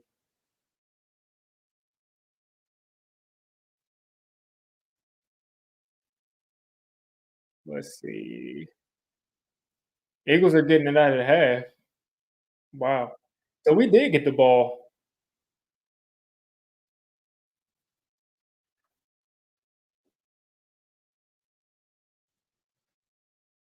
This this game, this like play sheet on Bleacher Report is ridiculous. They have first down, Daniel Jones complete to Slayton for 11 yards, and then they have it being fourth down. Like they just omitted like 3 or 4 plays.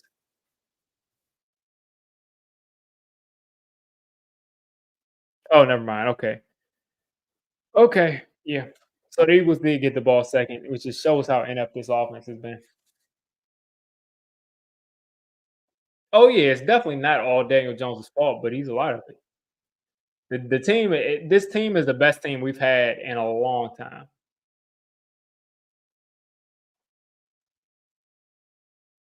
It's literally okay to give up on DJ just because we're fans. Don't mean we got to put up with mediocrity. I know, and that's the thing is like if this Giants team got to the point where like we could turn around and hand this ball off, and the offensive line was so great, and we could run this ball for like 180 yards a game every single time, like how like prime 49ers type of stuff, and the defense gave up like what 13 points a game, 15 points a game, and we had like Malik Neighbors and AJ Brown and another receiver, then yeah, Daniel Jones probably can make you, probably can get you into the playoffs and make some noise, but that's just not realistic. You can't have a team that's that good. You got to have a guy that can elevate the team in certain spots to where you can go out and win games because that guy was playing quarterback. And we don't have that. We have a guy that when he's like in the zone, he's above average. And even that, he doesn't even get to that without really great protection and a run game. Sometimes he's done it without a run game, but he's got to have really great protection. And when he doesn't, you get a completely different player. And then at home, he's horrible. He's been horrible at home for the last 2 years. And this is after he was amazing at home in 2022. And when I say amazing, that season he still only had like 22 touchdowns passing. So, it's we haven't really seen a guy that really like completely changes the makeup of a team.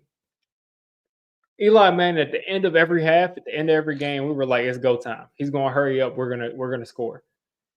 Now we just never know.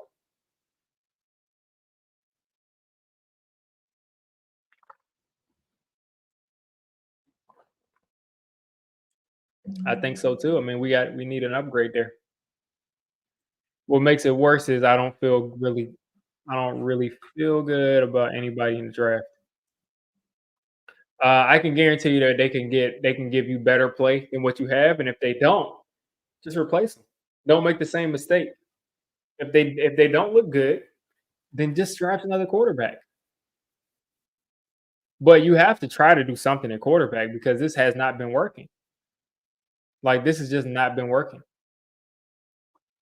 Because yeah, the defense right now they lead the league in sacks. They've got dogs there. You got Dex, he's still a young player. You got Burns, he's still a young player. They came out the same year. You got Aziz, he's going to probably move on, so you're going to have to replace him in the draft, and you're going to have to get a defensive tackle that can play next to Dex that you feel really good about, and you got to get a corner, and that's like what 4 players you got to add to the defense. So if you do that within a year or two, all you need is the quarterback to just be above average.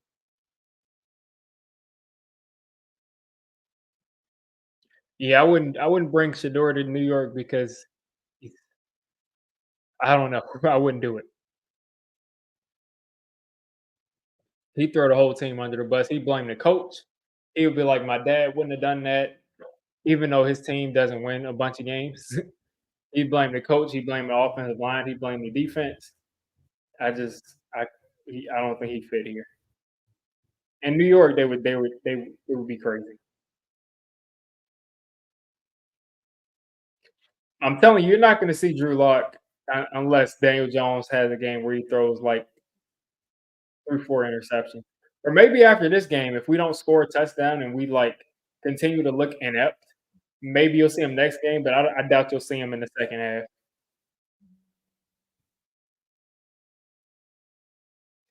Because they're gonna look at the stats and they're gonna say, he hasn't gotten protection. And then they're gonna say, oh yeah, he was 13 for 19, 93 yards. Not horrible. You multiply that by two, that's what, 26 for 38 and 180 something. So you just say he's not horrible enough to get benched, and that's really what he's done. He's been just good enough not to get benched. But at home, like you got to throw touchdowns, man.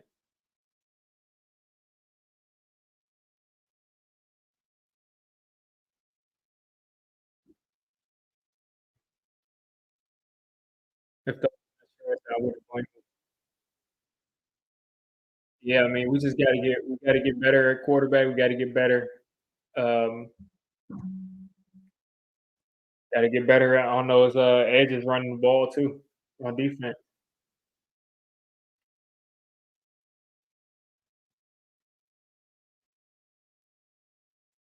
Tua coming back next week. That's good.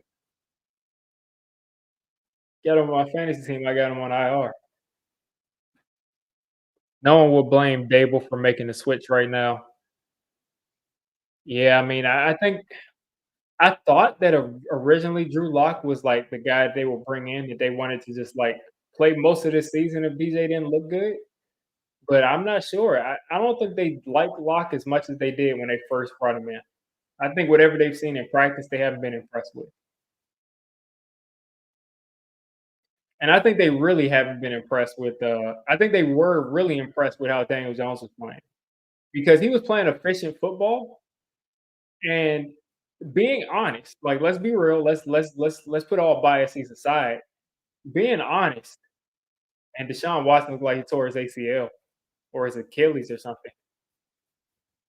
Well, listen, I won't comment on that because I don't know if he's innocent or guilty, but that's unfortunate for Deshaun Watson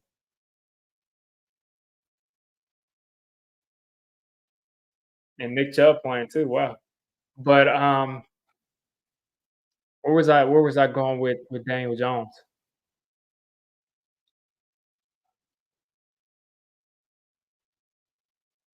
I completely forgot, man. Yeah, D Watson is out for the season. If that guy is actually innocent and all that stuff was BS, then I mean that's horrible. He's like had a bad time, but it kind of looked like he was with the amount of massage therapists he had, it kind of looked like he was doing it.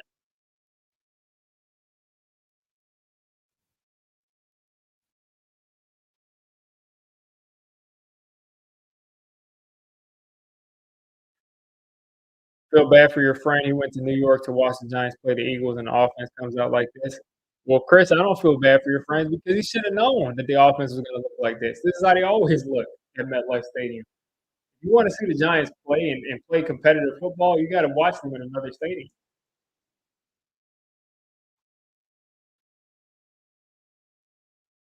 Saquon has more total yards than the Giants have total yards, is what I would say.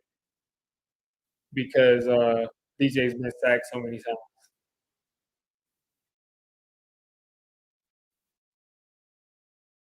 And the Giants have listen, Howie was wrong on the halftime show because Howie had 70 the Giants had 76 total yards right now.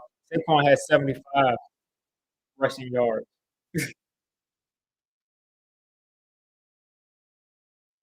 Yeah, he should have known that was gonna happen. I would never go see a game at MetLife. I'm never gonna see Daniel Jones at MetLife. I'm never gonna do that. I saw Tyrod at MetLife last year and I got a win, so I'm not gonna watch Daniel Jones at MetLife Stadium. That just sounds infuriating. And now since Jaden Daniels is in Washington, I will never make that investment. Like I just can't make that investment. I'm putting Daniel Jones in Washington. I mean, I'm putting Jaden Daniels in Washington now, so now that's not even a cakewalk anymore. Even though I do think we'll beat Washington this second.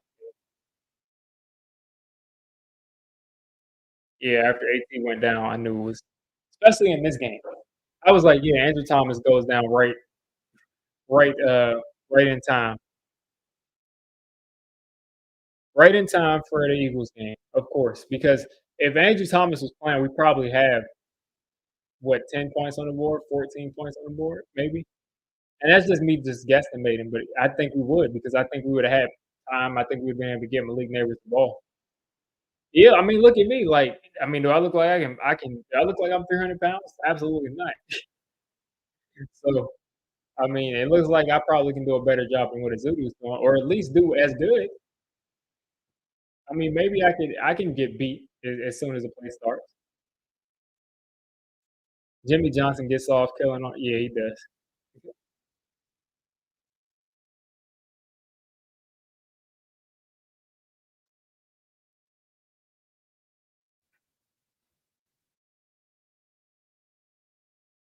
DJ without star lineman can't operate.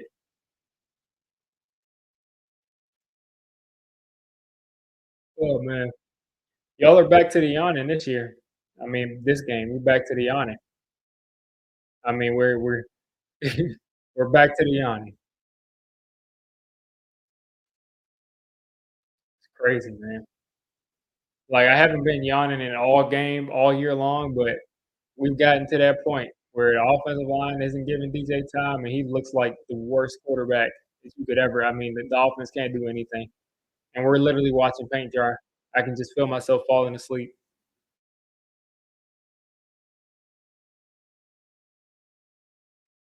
Like every time Daniel Jones plays at home, if I don't make a video like bashing Daniel Jones, the interest goes down. It just shows that Giants fans aren't even as interested in the Giants after we play at home. Like I think like about videos, if we get like a quarter of a fifth of the attention that they normally would get, and that's because people just aren't interested. When Daniel Jones is playing like this, and the Giants offense can't even put up a touchdown, what interest? People don't even want to think about the Giants during the regular season. Like people don't want to even think about the Giants in the off during the week, which is sad because we only have what 17 weeks of football for the Giants, and you're not even thinking about it during the week because you're upset because like I have to watch the play again.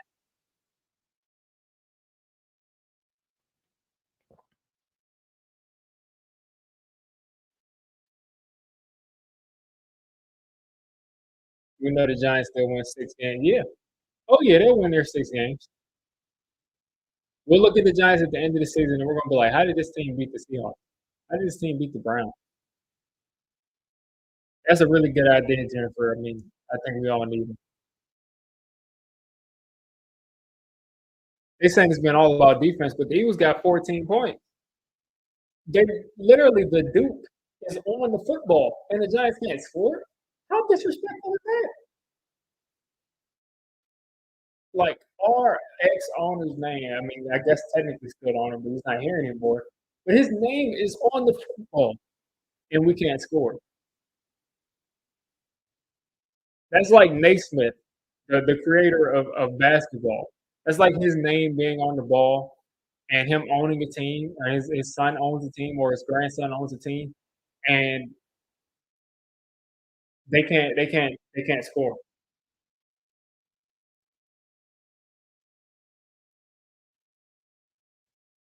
Andrew Thomas is steadily. Listen, this is what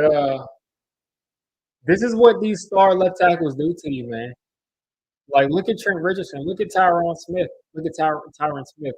Look at all the great left tackles of like the last 15 years. They all get hurt all the time. Jason Peters was hurt all the time.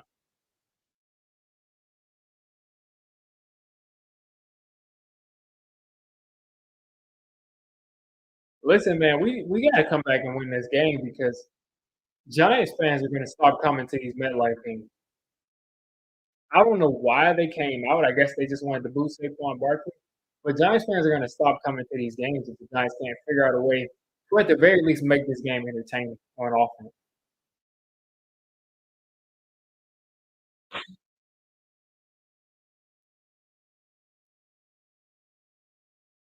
All right, Jalen Hurts for 10 today, 98 yards and a touchdown.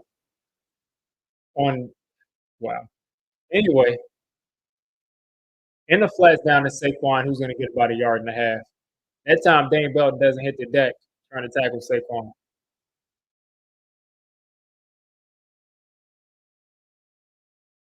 If we lose to the Panthers and the defense holds up, DJ might get benched.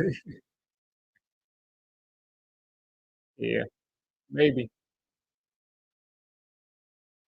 Jalen Hurts is 9 for 11 for 99 yards and a touchdown. And literally, the only reason Jalen Hurts' stats look good is because we decided to leave A.J. Brown one on one with Nick McLeod. No safety help. McLeod's still in the game. For some reason, Cordell Flight isn't out there today. Here we go. Saquon Barkley with a nice spin. Should have been tackled for a loss, but picks up 2.5, 3. And we got our first third and long in the third quarter. That's Bennett, Saquon. Bennett, Saquon, and Nacho does a good job of not getting shook too bad, and at least gets a hand on him.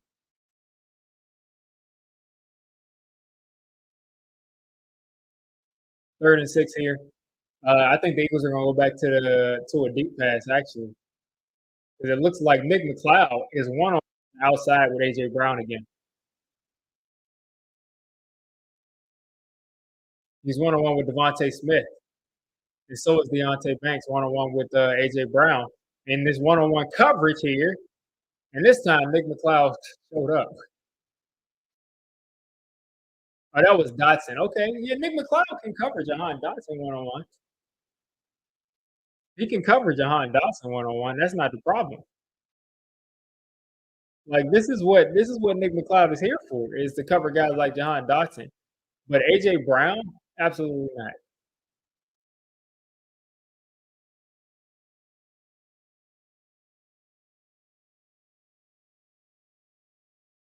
All right. Eagles punting. Giants defense starting it off with a bang. Smith Marset fields the ball, fields the punt, and we're gonna get the ball at the 19. All right, and as Silent Chris says, the Giants got to get in the end zone, or this game just continues to be boring.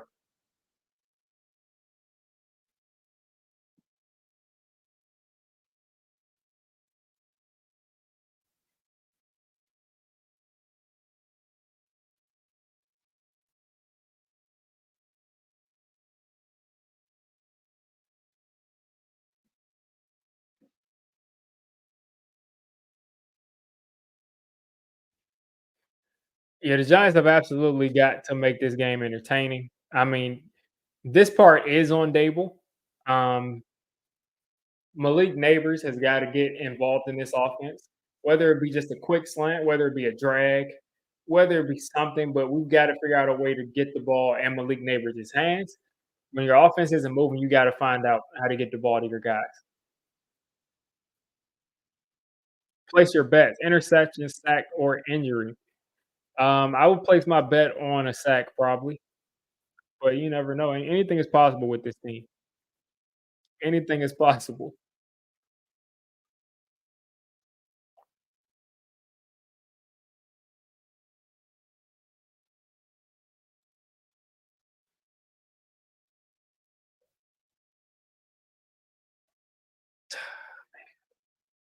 We got to make this entertaining.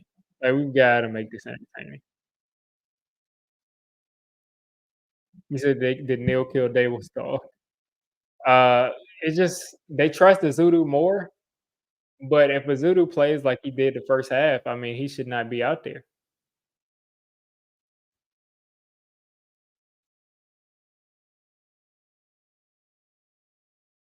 I didn't make any underdog picks for this week.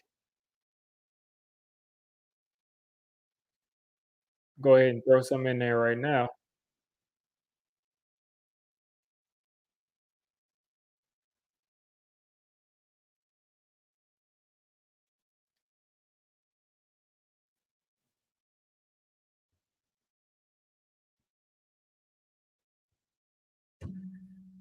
Oh man, it's so hot. I don't know if the Giants is making me mad or if it's actually out in here, but it's like cooking in here.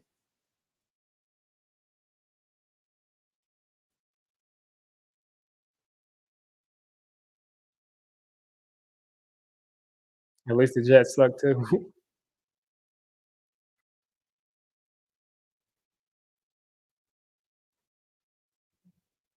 All right, handoff here to Singletary. And I got so distracted trying to figure out who was handing off. I didn't even notice how many yards he got.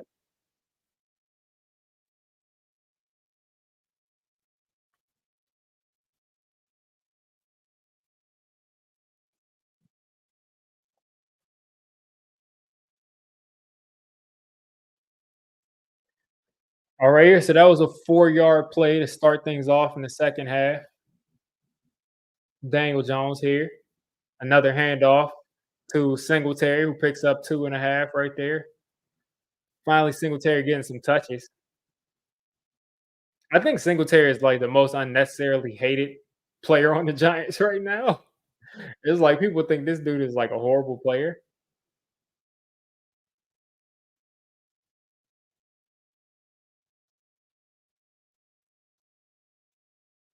3rd and 3 here, easy, manageable.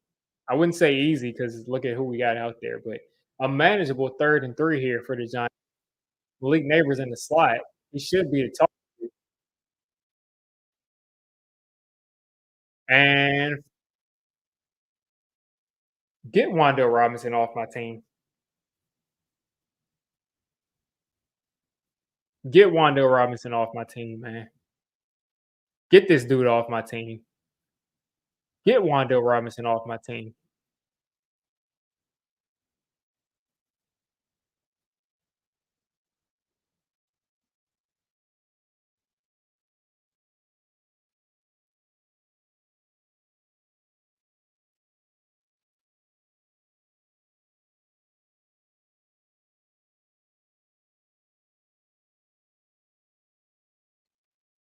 Like, how many times is this dude gonna drop the ball?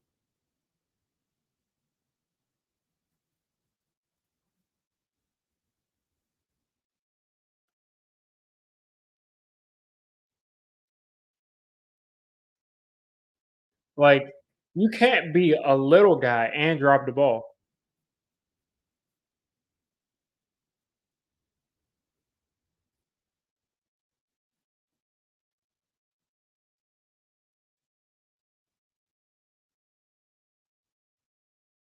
Like, how can you be a 5'9" body, a 5'8" body catcher?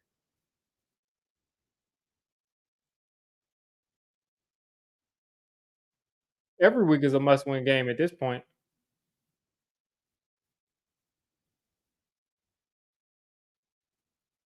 Like, it's can someone trade for this dude? Like, like Patrick Mahomes, like, look at this guy and say, I want him on my team. Can we trade? Like, did somebody trade for Wandale, man? Because if he's not gonna catch the ball, he has no value here.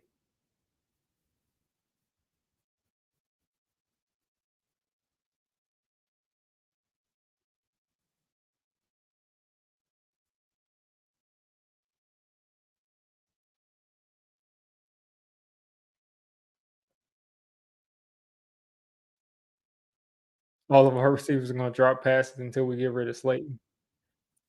I mean, Slayton drops the ball, but I mean, Wandale drops it more than Slayton. He has to. Like, let's see the amount of drops.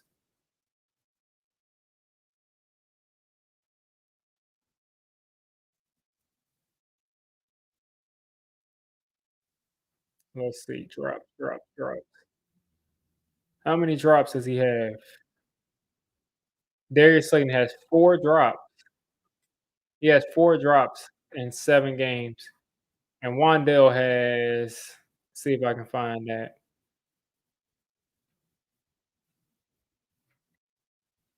See if I can find it.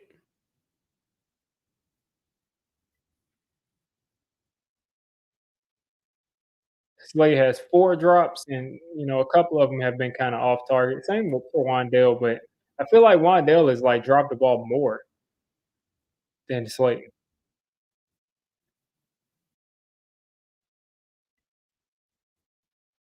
Yeah, Amari Cooper has 10 drops this year. That's crazy. Darnell Mooney has 5. Davion Wicks has 5. Davion Wicks has 5 drops on 11 catches too. Um, Wandale, they got this has to be wrong. Wandale, they don't even have on here. He's dropped at least 5 or 6 balls, but they have him dropping 3.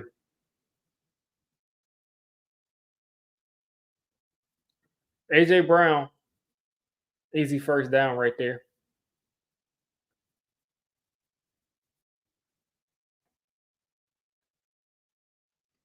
Yeah, if Wandale caught the balls that he was supposed to catch, I mean, we definitely probably have at least one more win. What just happened right there with Saquon Barkley and Ryan Johnson? Why is Ryan Johnson the first edge that we put out there though? I don't get that. Like we didn't we have Timon Fox on the active roster right now.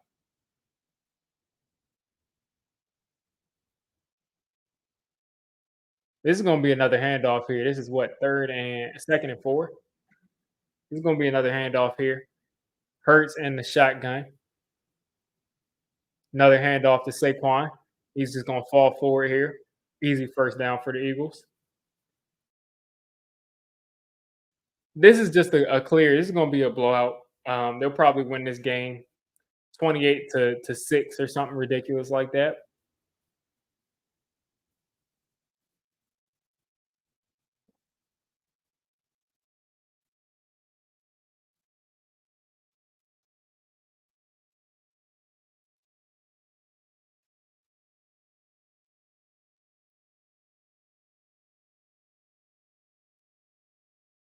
Oh, here we go. Saquon right down the middle. One thing Saquon does great in Metlife is get caught from behind.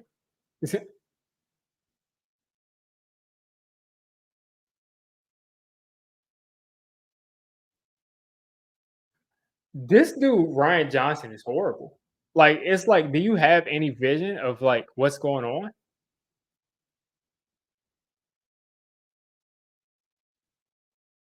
Another handoff to who? Okay, these edge players have got to go. Ryan Johnson and Azeez Ojolari have got to be the two worst run defending edges I've seen.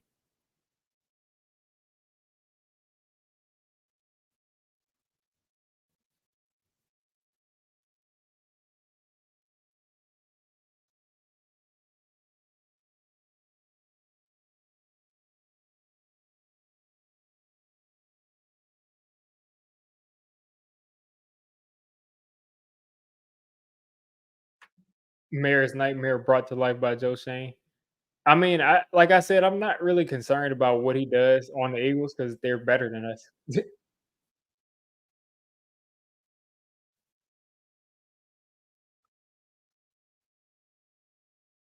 35-9.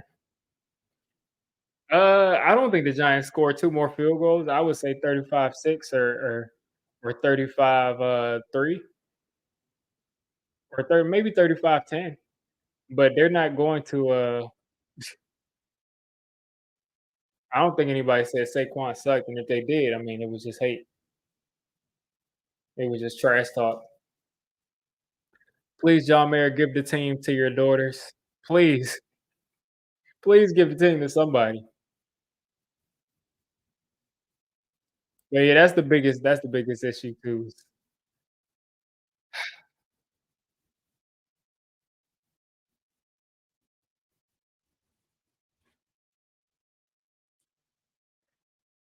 It's just so frustrating to watch this team because like it's so predictable. Of like even in years where our defense is good, they just run the ball down our throats. We can never stop the run when it matters. Like even if we stop the run for like 2 yards, 2 yards, 1 yard, -3, -3 yards, -5 yards, they're gonna have like a 60-yard run when it most matters. And then on offense, we're not gonna score. And I think it just like magnifies things because the defense isn't. I think these plays wouldn't mean as much if the offense was actually scoring points.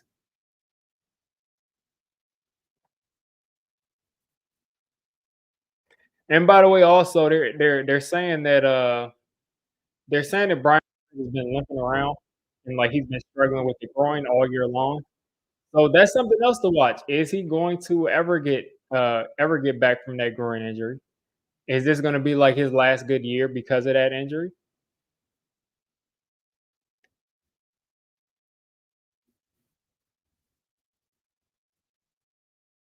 Trey Hawkins getting his ankle taped up. I'm guessing Saquon knocked the ligaments off his ankle. And Mark Sanchez is just laughing because like a player got hurt. Okay.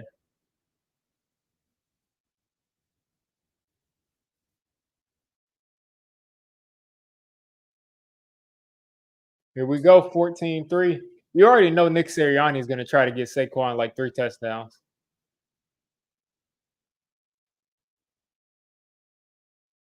There we go, 2-yard run for Saquon. One more bad drive and it's time to put lock in. It would make sense, but we probably won't see that. Probably won't see it. Barkley scores again. I'll need something stronger than a gummy. Ah, man. Like the Eagles realized pretty quickly that the Giants' edge players play the run horribly. And Saquon was wide open for a touchdown, and he just Hurts couldn't hit him. Hurts is like Daniel Jones South.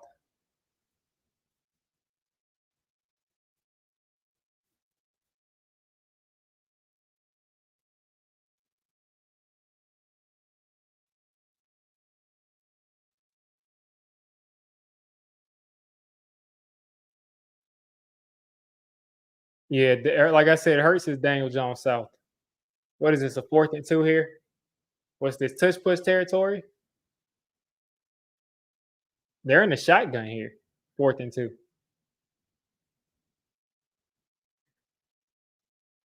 4th and 2 here, and they're probably just gonna let's see all the time in the world here.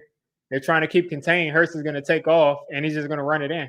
Oh, he didn't run it in, but he did pick up a first down.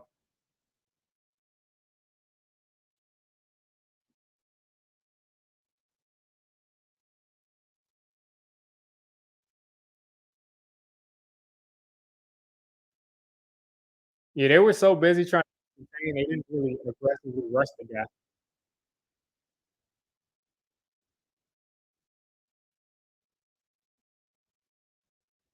I don't know why they're celebrating Pinnock stopping him because he's just gonna walk into the end zone, and They're not gonna blow any plays dead.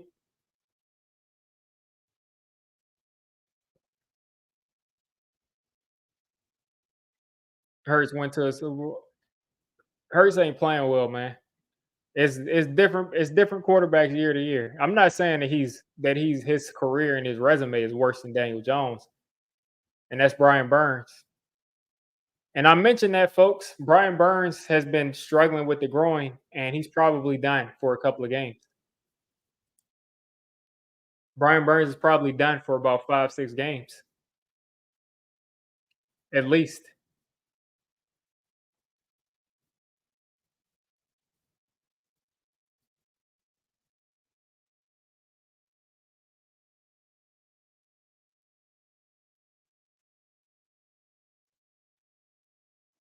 and he's going to gingerly walk off, which means his season is probably not his season, but definitely his day is probably done.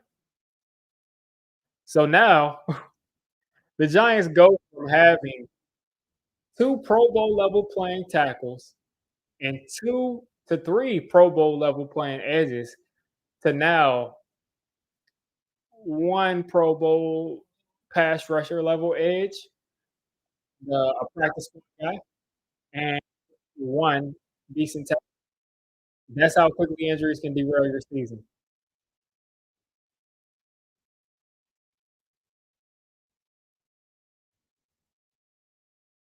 Tush push coming up. No Brian Burns, so they're going after it. And Hurts is short, and there's a flag down. Are they going to call offsides? I didn't say Pro Bowler. I said Pro Bowl level play. And if you take a look at the tape, they were playing like Pro Bowl. It's a reason we're the league leader in sacks. Giants lined up offsides. I mean, who cares, man? They're going to run that. They're going to score anyway.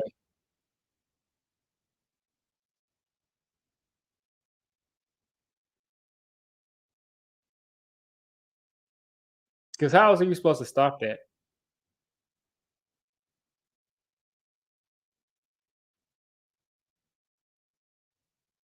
Like the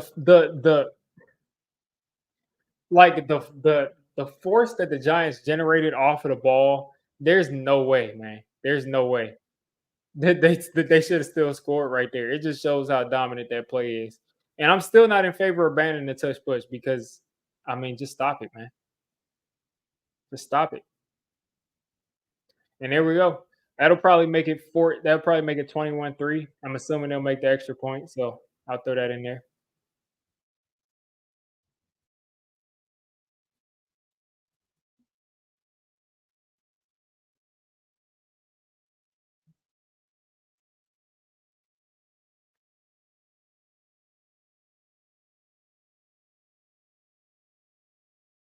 I don't think you can blame the fans on the players being bad. I think the fans been patient enough. I think they've been patient enough, especially coming off of let's see. There's a reason we've been better on the road since our Super Bowls. I don't think it's the fans.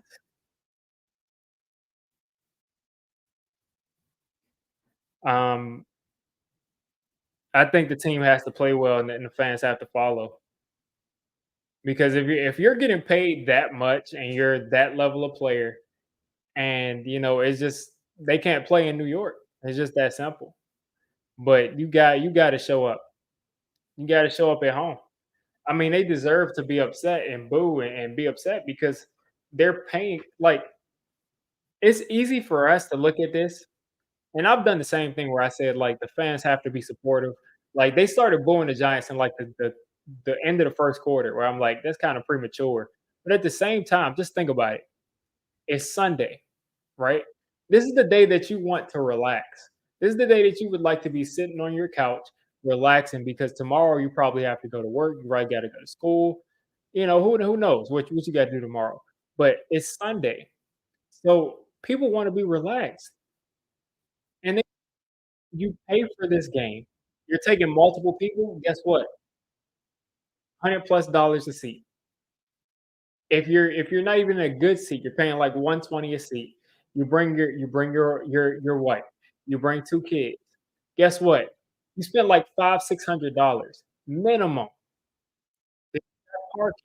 You got food. So guess what? You spent $500-600. You probably spent a little bit more if you're bringing your family out to a game. And you go there and you don't even get to see your team score a touchdown. I mean, you don't even get to see your team score a touchdown. I mean, I can't blame the fans for doing much of anything. Now, when they were like following DJ out when he was like walking to his car, that was ridiculous. Like you don't do that. But in the stadium, I mean, what do you expect? What do you expect?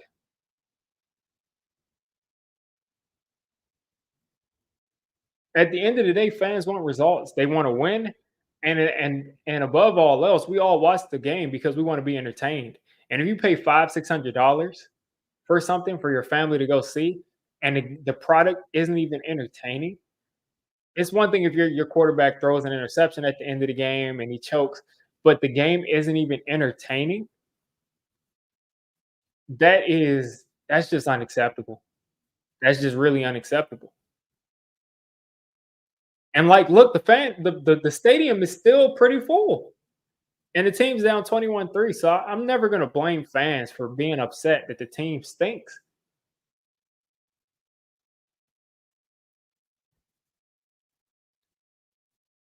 It's because they have love for the team. Guess what? If they don't spend money on it, the team doesn't have any. They don't have any money. They don't have any money. They don't have much of anything.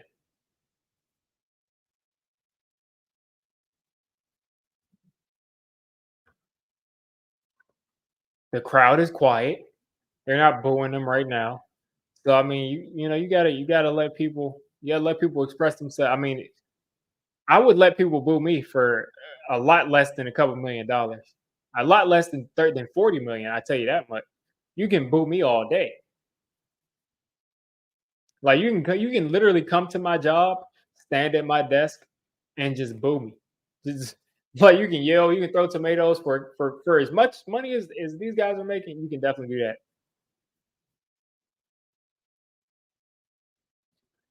2nd and 2 here after a nice run by Tyrone Tracy. Malik Neighbors pretty quiet day. I think about 40-50 yards so far. Hand off to Tracy. Tracy's got some more space. Is that Tracy or Singletary? Tracy.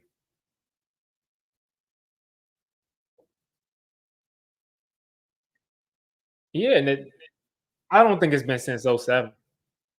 I don't think so. I think the fans have been supportive for a while. Another handoff here to Tyrone Tracy. What's going on, Nanya? But I don't think the fans are the problem with the team. I just don't believe that. I'm not going to subscribe to that. That the fans are the reason that the team doesn't play well at home. I think they just need to play better at home. In 2022, it was the same fans, and Daniel Jones was like really great at home. So I think he was 6-2 at home. So I don't think you can blame that. Did Wandale just drop another ball, or he caught it? Okay, so he's a yard short. I'm all for putting the team back in New York City. I'm all for that. That's what I'm saying. We could be like Jaguars fans and not exist. We could just let other teams just take over our stadium. There we go. There we go. Ooh, Tyrone Tracy had a gap and he almost had it. Like he almost had a huge play there.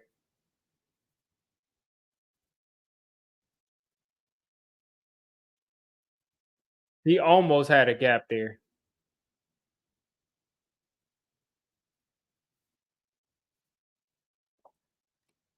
6 rushes for 23 yards for Tyrone Tracy. Play action here from DJ. He's got to the pass pro just broke down on the right side. I mean, what's going on? Why is Illuminor struggling? Why is Illuminor struggling, and why all of a sudden these guys are struggling? All of a sudden these and well, Grant Van Roten on Jalen Carter isn't good.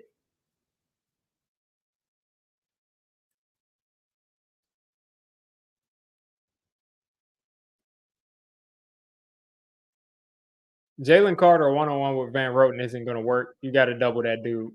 But Illuminor's got to be able to hold up. He's got to be able to hold up too. Another handoff here, Singletary. Singletary's going to pick up about 10 right there.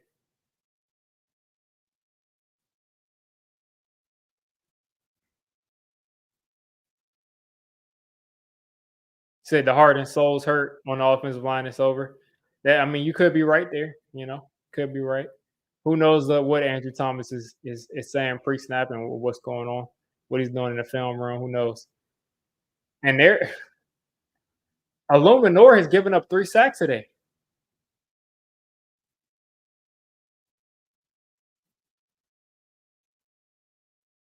Illuminor has given up 3 sacks today.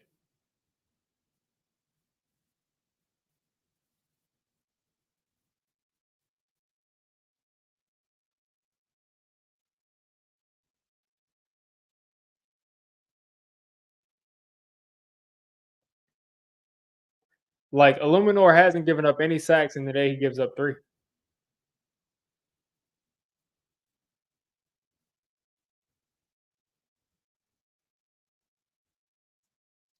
Yeah, I'm real close to turning this game off. The Eagles go down and score, I might turn this game off.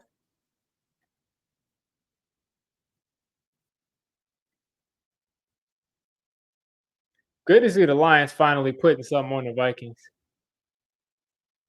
Good to see the Lions beating down the Vikings because they were getting on my nerves.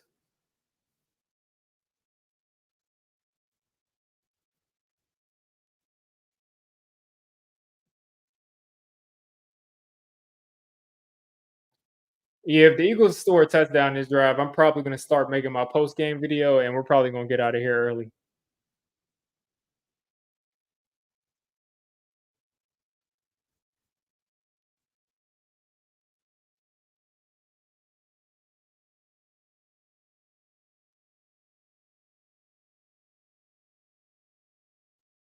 There goes Saquon. There goes Saquon. There goes Saquon cutting back. Oh boy.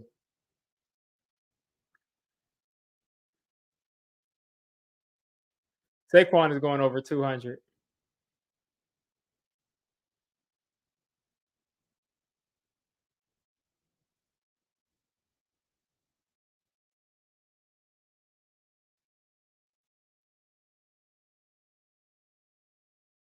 He's going over. Don't be a fake fan. Hey, listen, however you fan is your prerogative. Saquon at 176. And there goes Gainwell. That's disgusting. You letting Kenneth Gainwell do that to you? Like the funniest takeaway from this game is going to be people like, see, that's proof the Giants should have re-signed Saquon. Like, do you see what this team is doing here? Do you really think that Saquon Barkley would have saved this off with this Giants team? We saw him with this Giants offense for what, 5 years? Come on now. For 6 years. We saw him with this Giants offense. 2018, 2019. Well, he got hurt. He missed most of the season. But 2018, 2019, 2020, 2021, 2022, 2023, 2020, 2023. So 6 years.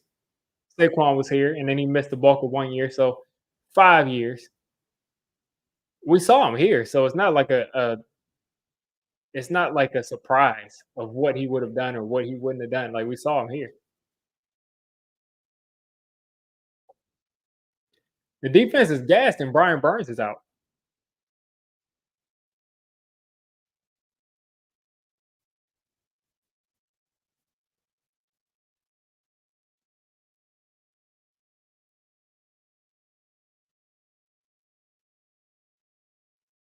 Like we literally have an entirely backup defensive line out there. And that's like the most annoying thing is why people won't be watching. Um, People won't be watching because, and when I say people won't be watching, I mean people won't be watching mainstream media because all they're going to do is say, "Look, the Saquon, he he he showed the Giants that they should have re-signed him. Yeah, he's a better player than Daniel Jones." But the thing is, like, it's going to be a Saquon game when in reality, the Giants' defensive line is missing Kayvon Thibodeau. It's missing Brian Burns now. Not like Brian Burns and Thibodeau would have made that much of a difference, but it's missing some guys. And then on top of that, the offensive line has given up 7 sacks today, and they've given up like 11 hits today. And then on top of that, Daniel Jones is slow processing. And then on top of that, Wandale's dropping passes. If we had a real quarterback, I don't think anybody's dodging it, man. I love the passion, man. But I think people have been pretty much saying that same thing in the chat. At least that's what I've seen. 19? You talking about Isaiah Simmons? I mean, they're not playing Isaiah Simmons. They just don't play him.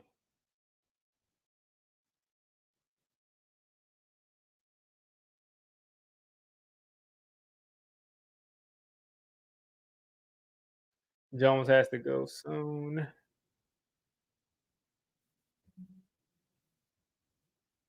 Yeah, but DJ's got to. I mean, like we should have seen enough. We should have like the Giants' offense has been like very bad with Eli Manning, like very bad. But I don't think I've ever seen as many games with Daniel Jones at the helm. Um, you know what I'm saying? Like to feel the way I feel when I watch Daniel Jones play a full game, especially in the division, I just feel completely defeated. I feel like something is just wrong in the world, and I just feel like I just shouldn't have to watch it. Like that's kind of how I leave these games feeling, and I just never have felt that way until I saw this guy. And it's just crazy because like when he first got here, like we were all excited because he came out in that preseason. He was like throwing dimes. He was like ridiculous. Came out as a rookie, came back and won a game. Like that type of intangible I haven't seen since that Bucks game until of course the Vikings game in the playoffs. But besides those couple of games and maybe the Cardinals where they were like a horrible team and we just came back, we just don't have the guy.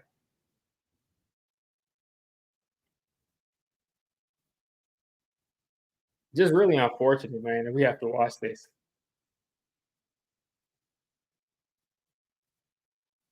15 minutes left in the game. I guess I might as well stay through the end of the game, or I'm in the fourth quarter here. I'll probably start recording the video after, you know, oh, God, look at Isaiah Simmons.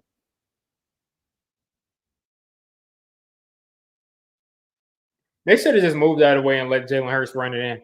You're gonna miss that sack, Isaiah Simmons. We Jennifer just called Isaiah Simmons out. Oh, that's not Isaiah Simmons. Who is that? Who who is that? Why is he playing? Who is that? Who is that? Why is he playing for my team? Why is he on the field? I don't want to see that dude on the field.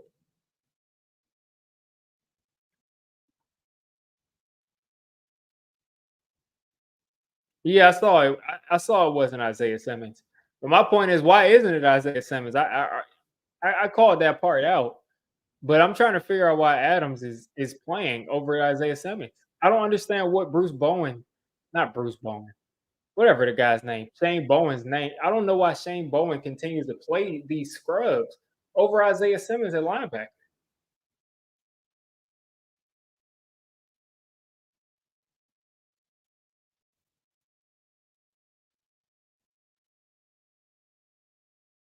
Like the Giants are a get right opponent for every team in the league.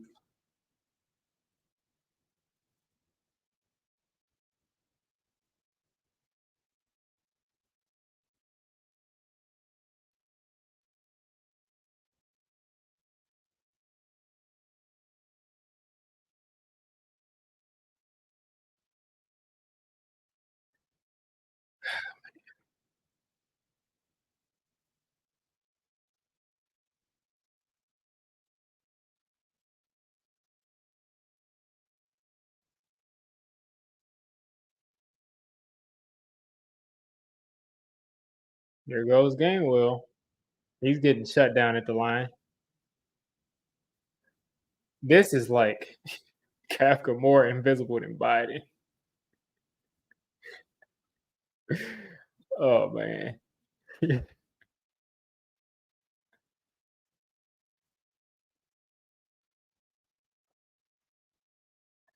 Both Bob Papa and Carl Banks about to jump over the ledge of the booth. I don't have their game their game audio, but that's kind of funny.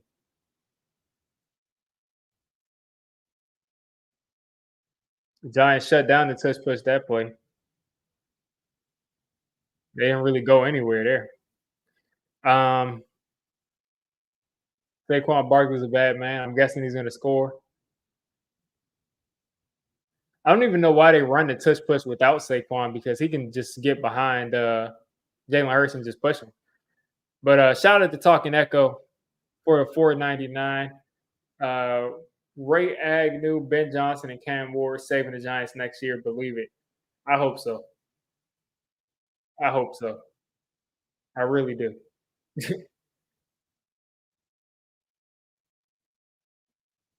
9 plays, 91 yards from the Eagles.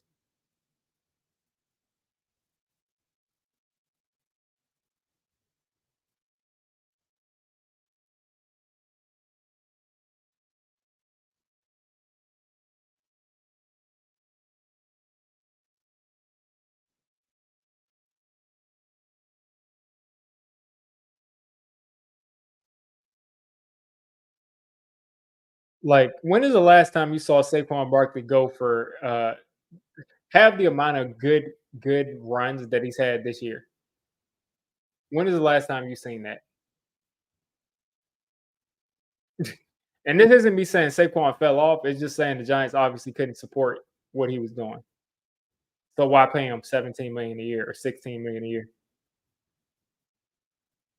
So fourth and goal here, the Giants defense, if they get a stop here, the Giants offense will just be giving the ball right back to the Eagles pretty soon.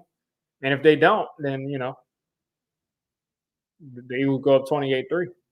But here, tush push time, and Hurts is gonna get in there. I mean, that's unstoppable. That's unstoppable right there.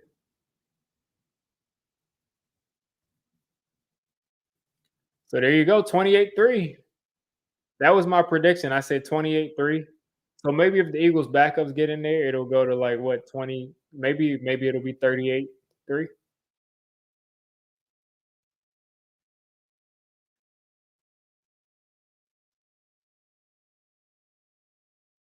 My problem is they don't blow the play dead. I think I think they should keep the play, but I think they should start blowing the play dead when they get stalled. Like you shouldn't be able to start doing it and then stop and then restart. That's my only problem with the play. But they shouldn't ban the play completely.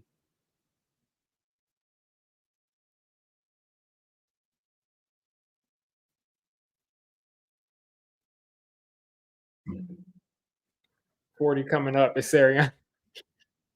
Yeah, Nick Sirianni is one of the funnier coaches in the league to me. It's just funny to me how much people hate Nick Sirianni.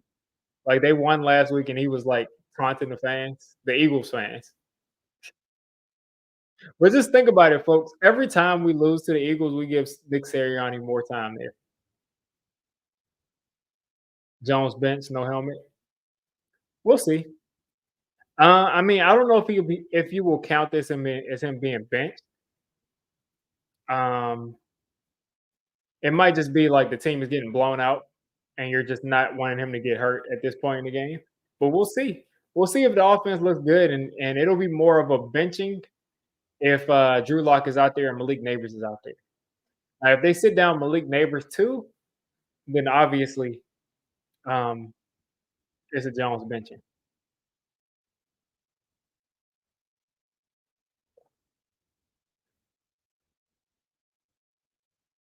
This has to be Daniel Jones' last game.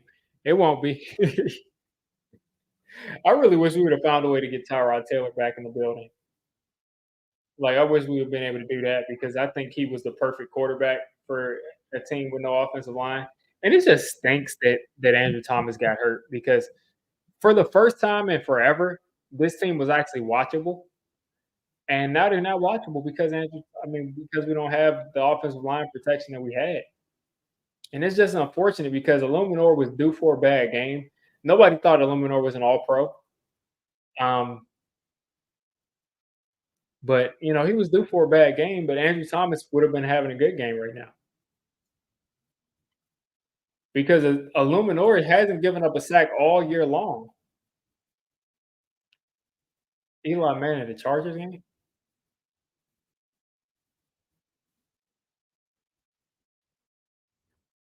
they didn't even they had Eli Manning on a Corona commercial at a Chargers tailgate, and they didn't even address the elephant in the room. They didn't even talk about him not playing for the Chargers. That was perfect comedy material right there.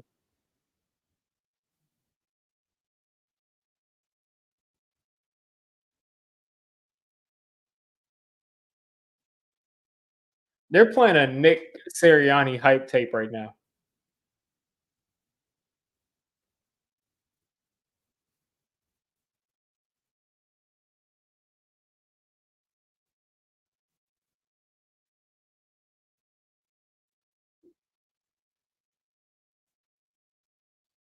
No upside to put Lock in. Yeah, Lock is in the game.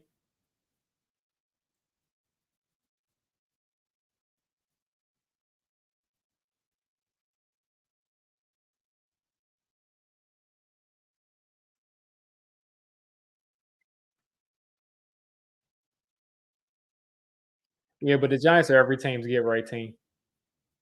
You can't stop the run. Guess what? Giants can't run the ball.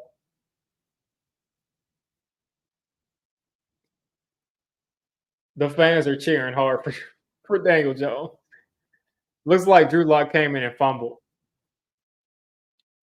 I haven't seen it yet, but it looks like he came in and fumbled.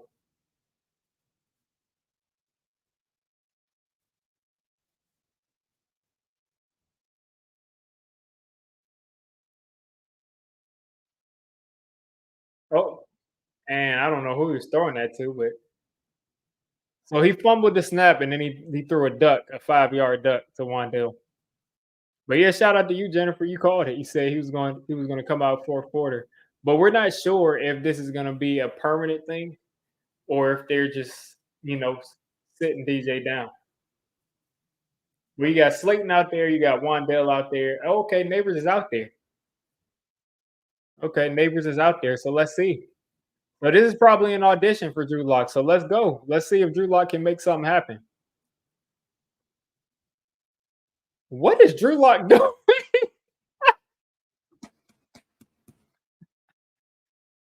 Oh, this man is. What is Drew doing? What is he doing? What is he doing? Oh, it got tipped. Okay, it got tipped. Okay, I'm like, who is he throwing that to? Emmanuel said, "Put him back in." I was like, who is he throwing that to?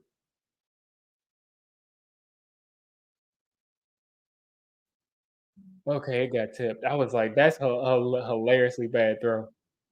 All right, they're blocking for Drew Lock. Look at all that time. This camera person is like the most. This, did you see the camera person follow the football all the way down the field?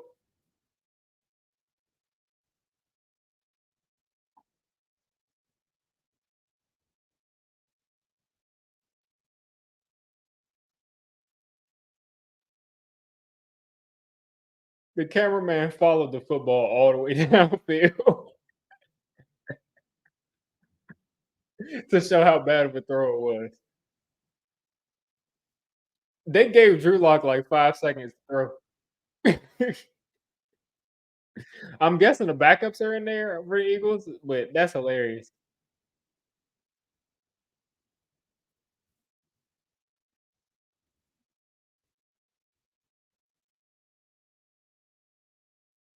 I'm telling you, this is an audition for Drew Lock. If he came out and looked good, this there would have been some controversy, and there's possible chance that he comes out and plays next week. But if he's gonna come out and throw and play like that, then he's not gonna be good. Which is upsetting because like Drew Lock was bad for most of his career, but also Drew Lock played well against for the Seahawks last year or the year before.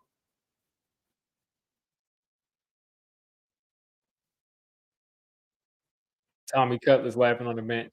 Yeah, I mean Tommy DeVito might be the best, might be your best shot.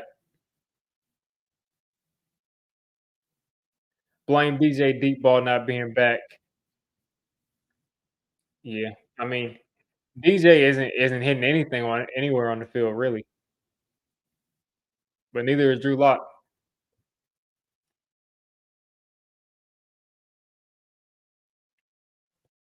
But that was hilarious. That block throw where he tried to throw it like 20 something yards downfield and like flew through it, and the cameraman literally followed the ball down the field to see how far it would go.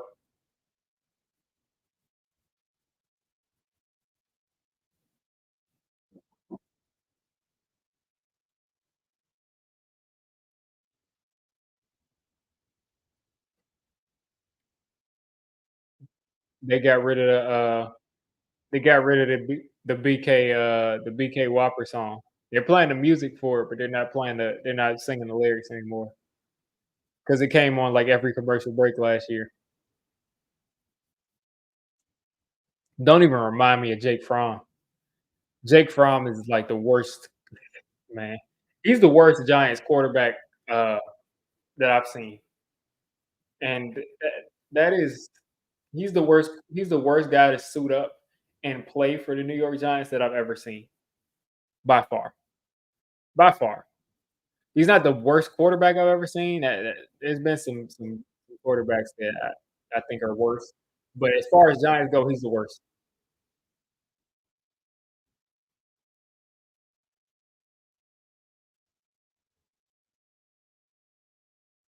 Well, Michigan's defense isn't doing as good as they should be either.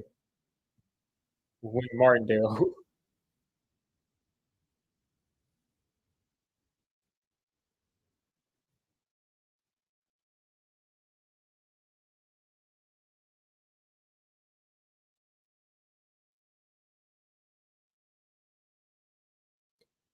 Kenny Pickett in the game. I forgot Kenny Pickett got traded to the Eagles. Maybe he got cut and signed. Maybe Belichick can Kirk can curse out Mara. Why am I glitching? I just glitched. Did y'all hear that? I said Kirk. Shout out to Talking Echo for 199 as they hit Kenneth Gainwell in the back.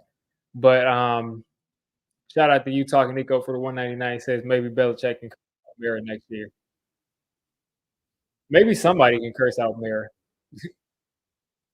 Maybe somebody.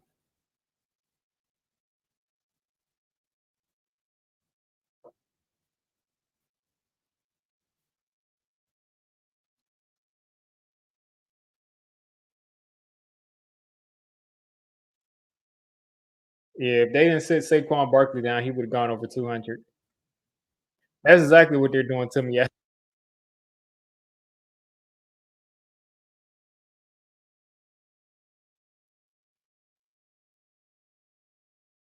I want to see more of Drew Lock, man. Let's see if Drew Lock can put together a decent drive.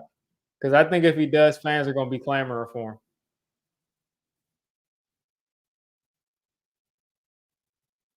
Because if Drew Lock stinks it up the rest of this game, they're probably going to just go back to Daniel Jones. But if he goes out and like puts together a decent drive or a good drive of any kind, I think Drew Lock is going to be like in contention to like if Daniel Jones starts off shaky next week, that he'll probably get in the game. Oh yeah, he's not good, but I'm holding out hope. I'm holding out hope. I just know that they're not going to put in DeVito over Drew Lock unless he gets hurt. Yeah, but who knows? Because Slade was out there when Drew Lock was playing, so and not all backups.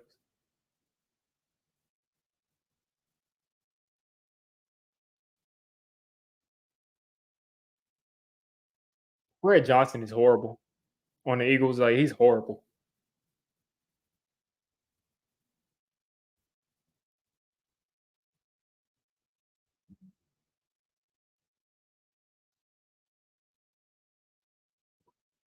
Like that tackle for the Eagles is horrible.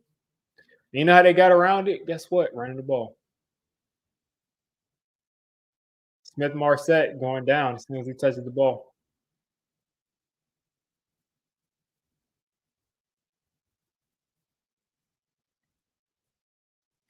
Keely Ringo is like the most exciting prospect that I don't think is going to be good on defense, at least.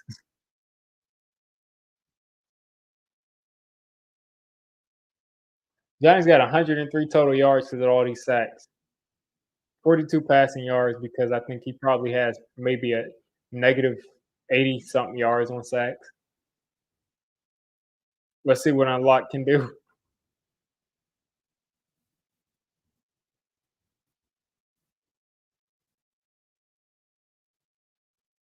All right. Oh my God. Is Drew Lock like is is he like on the same field as everybody else? What's going on? I mean, I've seen the dude play like decent football. Like he can't complete a pass.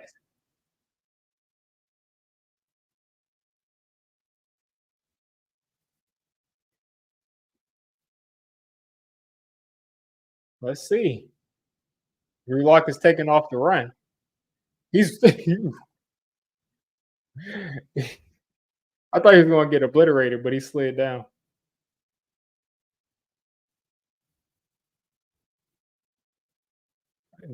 They say he's a sneaky good athlete.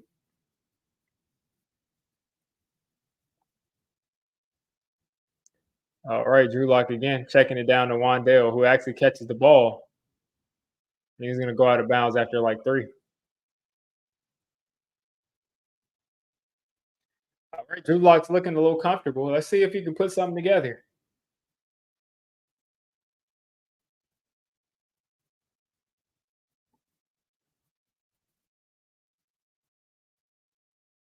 Second and 8. Malik Neighbors in the slot. Let's see if we can pass some stats with Malik Neighbors. Another pass to Wandale. Wandale's gotten 3 catches since Drew Lock has been in the game.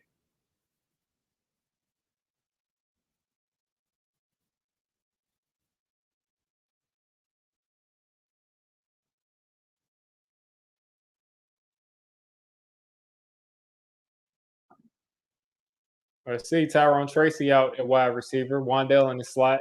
Malik's still in the tight slot. Drew Lock doesn't even. Drew Lock dropped the ball, and Runyon picked that up and got upended.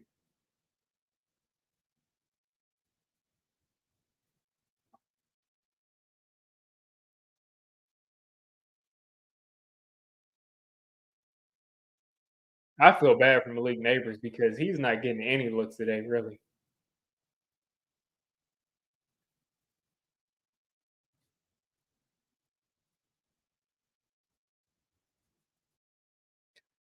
All right, folks, this is a ball game.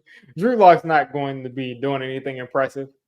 So I'm going to start recording this post game. Let's see, they're going to just call for a fair catch here. Malik will sign that the Eagles late. Who knows?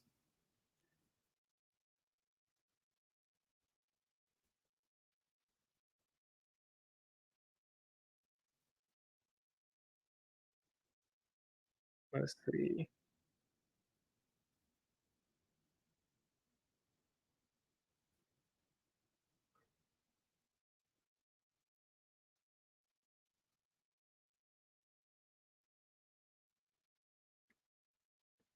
Oh, man. Such Saquon Barkley, the most yards against his former team. That's funny. Second most yards against his former team. We play the Panthers next week. Yeah, Chris, hey, there's no point in watching this team wrap up the game. The fact that Deontay Banks is still in the game, I mean, no reason for him to still be in there.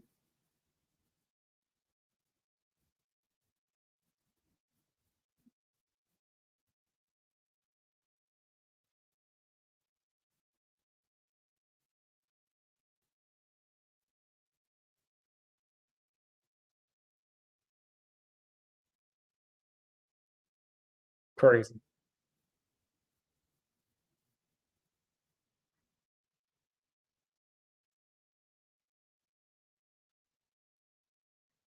Worse than the Vikings game? I think we probably played worse than the Vikings game, to be honest.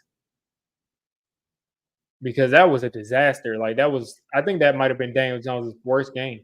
Like he's been inept a lot, but like that time he was worse than inept. He was like inept and horrible and bad. Like it's just tragic stuff here. Just tragic.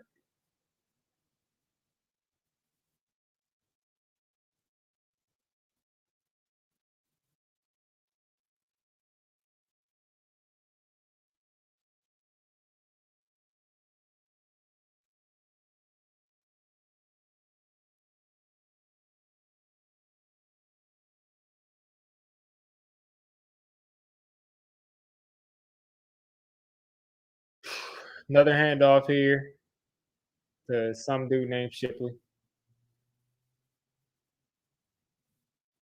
Very unfortunate stuff here that we have to watch this every year.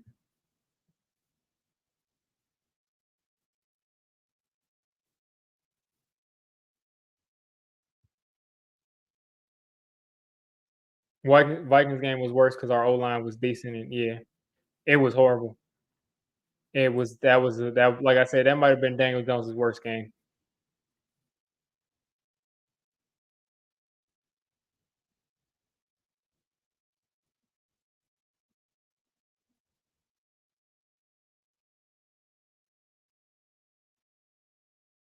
Looked like they ran into the kicker, but they didn't throw a flag there.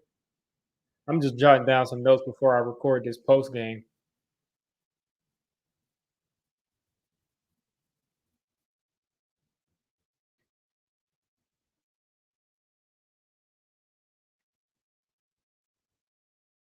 Let's see if I can.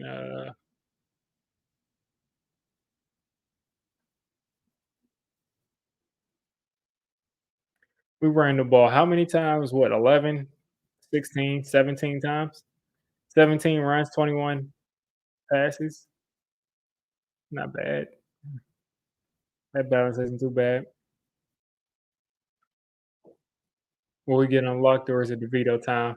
If anybody's playing, it's gonna be DeVito time. Yeah, if anybody's gonna play good, it's gonna be DeVito.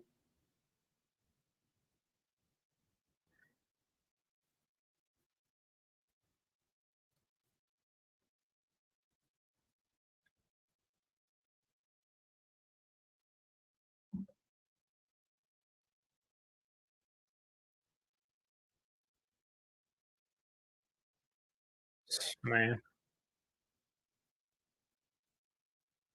Drew Lock here,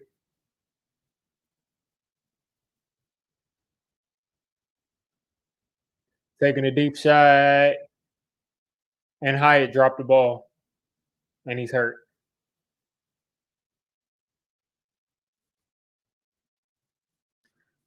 Yeah, that stinks, man. That's the closest we've gotten to a yeah, that's the hammy Hyatt was grabbing. That's the hammy he grabbed right there. Looked like he grabbed the hammy, yeah. Hopefully it's not a torn hamstring, but it's just a sad year for Jalen Hyatt, man.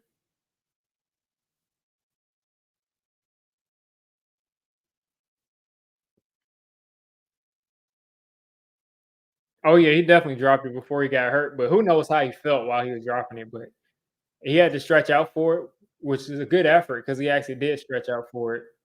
But it looks like it's the hammy. Um,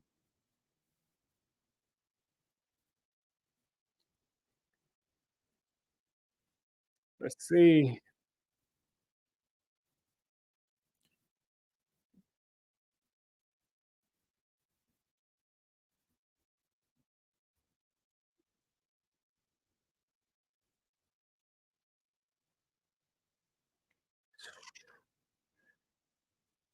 Oh man, it's disgusting. How many times are we gonna watch this? How many times are we gonna watch the same game with the same guys? Like I said, I'm still a believer in Dable. Like I think Dable can probably be a coach that has his team winning. It just is what it is, though. But I feel so bad for Hyatt because this dude, he's not that good right now. He's just not that good yet. But he's someone that I think could have made a bunch of plays this year if we had a quarterback that could launch it deep.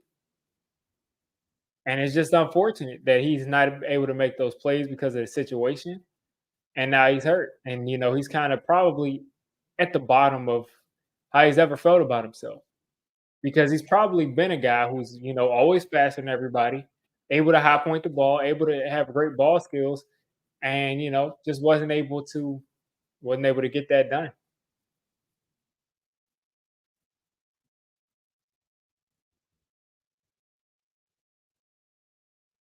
Like you got Eagles fans in the stadium just celebrate. It's a really unfortunate stuff there.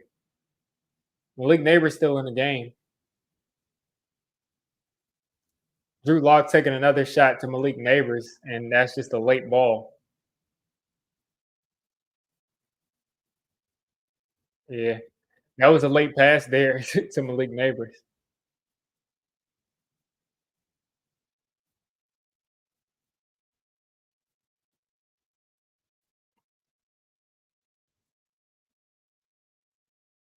Put Lock in there when there's still a game. That's the thing. Like that's my point. Is like we don't know if Dable is going to continue. These Eagles fans will not be this comfortable in New York City. Maybe. Yeah, a lot of them probably live in Jersey anyway.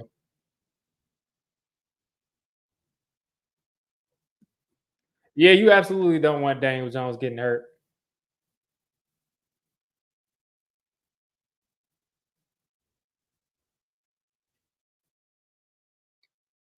All right, so I got my notes down. Got my notes down. So we're going to go ahead and record this post game. So the closer the quicker we can get out of here, the better. It's unfortunate, man. And I usually when I'm recording my post game, the score isn't updated because I'm like already checked out by that point. Jalen Hurts threw for 114 yards a day. Dude, 114 yards a day, man. Like, talk about like just doing whatever you want. Group project stuff. Like group project just not doing what you want. 10 for 14, 114, and a touchdown.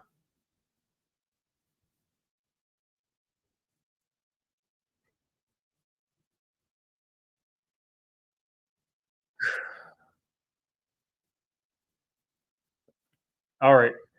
Okay, let's see. Let's go ahead and hit record. What's going on, YouTube? Diggy546. We are back in it. Same old story, same old story. Another day, another blowout by the Eagles. Another day, another blowout by the Eagles. There's nothing here that has changed between what happened last year and what happened the year before and what happened the year before and what happened the year before and what happened the year before. When you look at Eli Manning against Fletcher Cox, the offensive line completely shattered against the Eagles today. Now Andrew Thomas was out. And before I even talk about the offensive line, let's talk about Saquon Barkley. Let's talk about Saquon Barkley because this man came out here, slow runs at the beginning, not much was going on, and then he has a crease, big run, and he had that crease because I think it was Burns or Ojolari, one of the two, completely just dove inside and didn't keep contained there. The one thing that this defense struggles with is outside run, and they continue to allow it. They continue to allow these outside runs. You let Saquon Barkley get that daylight, and once he did that, the confidence was there, and he was running with a whole different level of confidence and assertiveness. Saquon, once he had that run off that left side, that 55-yarder, the game was over. And also, the Eagles are starting to realize we don't have to let Jalen Hurts keep dropping back and get sacked. But we can just run the ball on this team. They can't stop the run. They can't stop the run off the edges. So why would we throw the ball? And I'm thinking that's a very good point. The Giants cannot stop the run off the edges. Saquon Barkley went for 17 carries, 176 yards. 17 carries, 176 yards. Kenneth Gainwell, 56 yards on 13 carries. Jalen Hurts with 22 yards, but some crucial 22 yards. And essentially, like I said, some people are saying the defense gave up, but the defense over the course of this season, when they keep at it, and they attack those edges, they can't stop the run. And it's just that simple. So hopefully, hopefully, we can eventually get better in that category, but it doesn't really matter for this season because the Giants are going into this next game at what 2-5. This is the second time they had the chance to kind of turn their season around a little. If they win this game, they would be 3-4. The Eagles would have been 3-4. They'd be what 1 or 2 games out of first place. It, and as I'm talking right now, the punter just got to run into the kicker call. So that's happening too. But Saquon Barkley tore this defense apart because they just got shredded. There were gaps everywhere. People kept on crashing down. And then after a while, he just was bouncing off of guys. And he should have had 240 yards today, but they set him down at the beginning of the fourth quarter. That's one thing. The offensive line, let's go back to them. Andrew Thomas is out, and all of a sudden, Jermaine Illuminor can't block. He's given up 3 sacks today. 3 sacks from Jermaine Illuminor after not giving up any sacks the first, 6 weeks? All of a sudden, Jermaine Illuminor is giving up 3 sacks in a game. All of a sudden, he can't block. He can't block to save his life. You got Azudu over there, and they got him at left tackle. And I promise you, every single time Josh Azudu dropped back today and had a one-on-one matchup with a pass rusher, he lost it outright. He lost every single matchup today. Every single one-on-one that Azudu had today, He lost it outright. Not good at all. Evan Neal is not good either. But to watch Azudu continue to lose every single rep and not try to make a change there is malpractice. It's ridiculous. It makes no sense that you watch Azudu go out there and not block one time. It's ridiculous. And then you look at the play calling. You look at the play calling and the fact that we decided not to run the ball until like the end of the second half, the end of the second quarter, it's crazy to me because again, Andrew Thomas is out. Josh Azulu is a decent run blocker. So how about you get him some confidence? Let him run the ball at the beginning. Nope, we didn't run the ball. We kind of stayed away from that. And when we went down, of course, we started running the ball. So this offensive line completely let us down. Van Roten was one-on-one with Jalen Carter. I have no idea why that happened. Why leave anybody one-on-one with Jalen Carter that's not a good guard? He's a decent guard. He's not a good guard. We've been able to hide him, but one-on-one with Jalen Carter, that's no good. That's no good. Um, Another thing that was strange, AJ Brown scored the Eagles' first touchdown while our defense had them in a blender. AJ Brown scored their first touchdown on 4th and 3 because Shane Bowen decided to put Nick McLeod one-on-one, mano-a-mano, man-to-man, hand-to-hand. He decided to put Nick McLeod one-on-one with no safety help against AJ Brown. That was a good idea, sure. That made sense. That's literally the dumbest thing you can do in that situation. And some people are probably thinking he's going to throw it short. Why do you really think that Jalen Hurts, the guy that throws to two people, he throws to AJ Brown and he throws to Devontae Smith and he throws to the running back? He throws to two people, two receivers. You really think that if he saw AJ Brown one-on-one with the Giants, what at best third best outside corner with no safety help, he's not taking that shot? You really think he cares that it's fourth down? Jalen Hurts today was 10 for 14 and 114 yards, and he threw a 41-yard bomb. So you take 41 yards away. Jalen Hurts had 60-something yards today besides that pass. As the Giants get a garbage time sack by Timon Fox, and that'll put them – they continue to lead the league in sacks. They continue to do that. But I'll get to that in a second. Jalen Hurts had 60-something yards besides that one play that we decided to put our third best outside corner at best on AJ Brown with no safety help. No sense at all. Makes no sense. I just don't know what to say about that. Some of those personnel decisions and defensive decisions made no sense to me today. Now, what I liked about the defense is they were dominant. The defensive line got after it as they've done pretty much all season. Is they got into the backfield, they affected the quarterback, they batted passes down, they sacked the quarterback. And if this was a game that stayed competitive to where Jalen Hurts had to keep throwing it, we probably would have 7-8 sacks, just like the Eagles ended up having. Probably would have had that. But Giants offense didn't hold their end of the bargain up, and the defense put up an amazing first quarter and a half of play, and we weren't able to capitalize on it. Like the defense would have had to score a touchdown for us to be in this game at the beginning of it. Dexter Lawrence, shout out to you. You got 9 sacks. A nose tackle, 9 sacks in the first 7 games. He's got 9 sacks from nose tackle, and his team is 2-5. Dexter Lawrence should be a defensive player of the year runaway.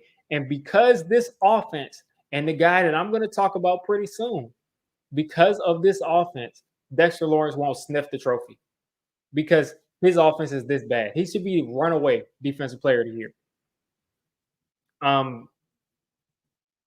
Drew Phillips, a guy that stood out to me. Drew Phillips made some really great tackles today, and I'm happy to have him on my football team. He's made some good tackles today, and I just wanted to give him a shout out because he got hurt, came back, and he's back to doing what he was doing earlier. He tackled Saquon one-on-one in the open field. For a cornerback, that's a lot of props. So let's talk about the state of the Giants. Let's talk about the fact that They have not been able to make anything happen. They've not been able to make anything happen at home for the majority of the last decade. And they continue to put up stinkers like this where they have less than 150 yards. You got less than 150 yards, and you're just going out there just stinking the place up. It happens every single year against the Eagles and the Cowboys. You go out and you can barely get past midfield. And like for a team to do this many times over over this long is honestly unheard of. It's honestly unheard of. I don't think we've ever seen a team play this bad over this long. Like, how many times are the Giants going to go out there with this guy, Daniel Jones, and not get 200 yards of offense? Today we had what? Today we had how many yards of total offense? Because you lose yards when you get sacked. So they had 119 total yards of offense today.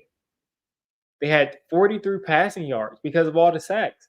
And if you take away that part, Daniel Jones, without the sacks, had 99 yards today on 21 passes. 99 yards. The longest throw that we had today was 14-yard completion from Malik Neighbors, who had 41 yards, which is almost half of Daniel Jones' day. And how many times are we going to continue to suit this guy, Daniel Jones, up and watch this performance? And yes, the offensive line was a disaster. But it seems like when the offensive line isn't playing like a top 10 offensive line or top 5 offensive line, we can't get any production. Is this the worst offensive line in NFL history? Yes or no? Is this the worst offensive line in NFL history? It's not. I don't think so. And this is we should be getting better quarterback play. I watched quarterbacks game after game against us, against this pass rush, be able to maneuver against this Giants pass rush. So why can't our team? Why can't our offense do it? Why can't our offense do it? The problem at quarterback is so outstanding that we cannot operate unless we have a top 5 offensive line, pass protection wise. And something has to be done about it. Something's got to be done about it. How many times are we going to watch this, folks? How many times? Because when Daniel Jones goes out there, maybe next week or maybe in a couple weeks, and he throws for 180 yards or 250 or whatever, and 2 touchdowns, we're going to forget about today. We're going to forget about Minnesota. And he's going to be back here next year, and we're going to see the exact same thing. When it matters, this guy is going to pull his pants down, and he's going to number 2 all over the stadium. He's going to number 2 all over the place. He's going to mess the stadium up so bad. MetLife Stadium is just covered in just funk that smells like Daniel Jones. It's just covered in it. And they refuse to do anything about it. So, I mean, something has to be done. Brian Dable, if he doesn't make a change, if you don't go out and get Tannehill, if you don't put DeVito in, because Locke looks like he's even worse than Daniel Jones. If you don't put DeVito in or something, you're going to lose your job, buddy. You're done. You're going to lose your job because of Daniel Jones, because you decided to continue on with this guy. You're going to lose your job. I hope you're ready for it. I hope you're ready for it. So, yeah, I mean, to wrap things up, Brian Burns is looking like he's going to miss some time because he's been struggling with that groin since the beginning of the season, and he looked like he's aggravated it. Kind of had to limp off the field, so we'll see what happens with that. Andrew Thomas is done for the season, so no hope there for the offensive line. Maybe Evan Neal, saves us, but let's be honest. And then Jalen Hyatt, not that he was a huge contributor, but Jalen Hyatt looks like he may have tweaked his hamstring pretty badly, so we won't see him for a while. So get well soon on that account. Ty Summers, special teamer, got hurt early on. Hopefully he's okay. And, it is what it is. The New York Giants continue to go out there and be so inept on offense that I start to fall asleep on stream. And we're okay with that. we're just fine with that. We know we just continue to go out there. Nothing's wrong. The offensive line has to do a better job. The quarterback's no issue. So we got at least 10 more games of this, and hopefully next year we can have a guy out there that elevates the football team and can get this train moving because this defense is outstanding as far as rushing the passer, and Malik Neighbors is a boss at receiver. So hopefully we can get things going. The Giants lose to the Philadelphia Eagles 28-3, and it is absolutely unsettling that this keeps happening.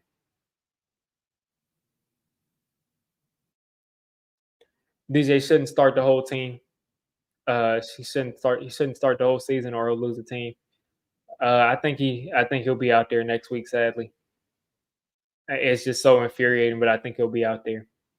And we got some idiot outside blasting music in his car. Like who blasts music so loud that people's houses shake? Like who does that? Do you really think that that's decent to do? Do you really think that you're like a good human being when you're just like blasting music outside so loud that like my furniture in here is shaking? Come on now. But I mean, here we go with the New York Football Giants playing New York Giants football. Um, Hopefully, again, folks, this is the last season that we have to deal with this.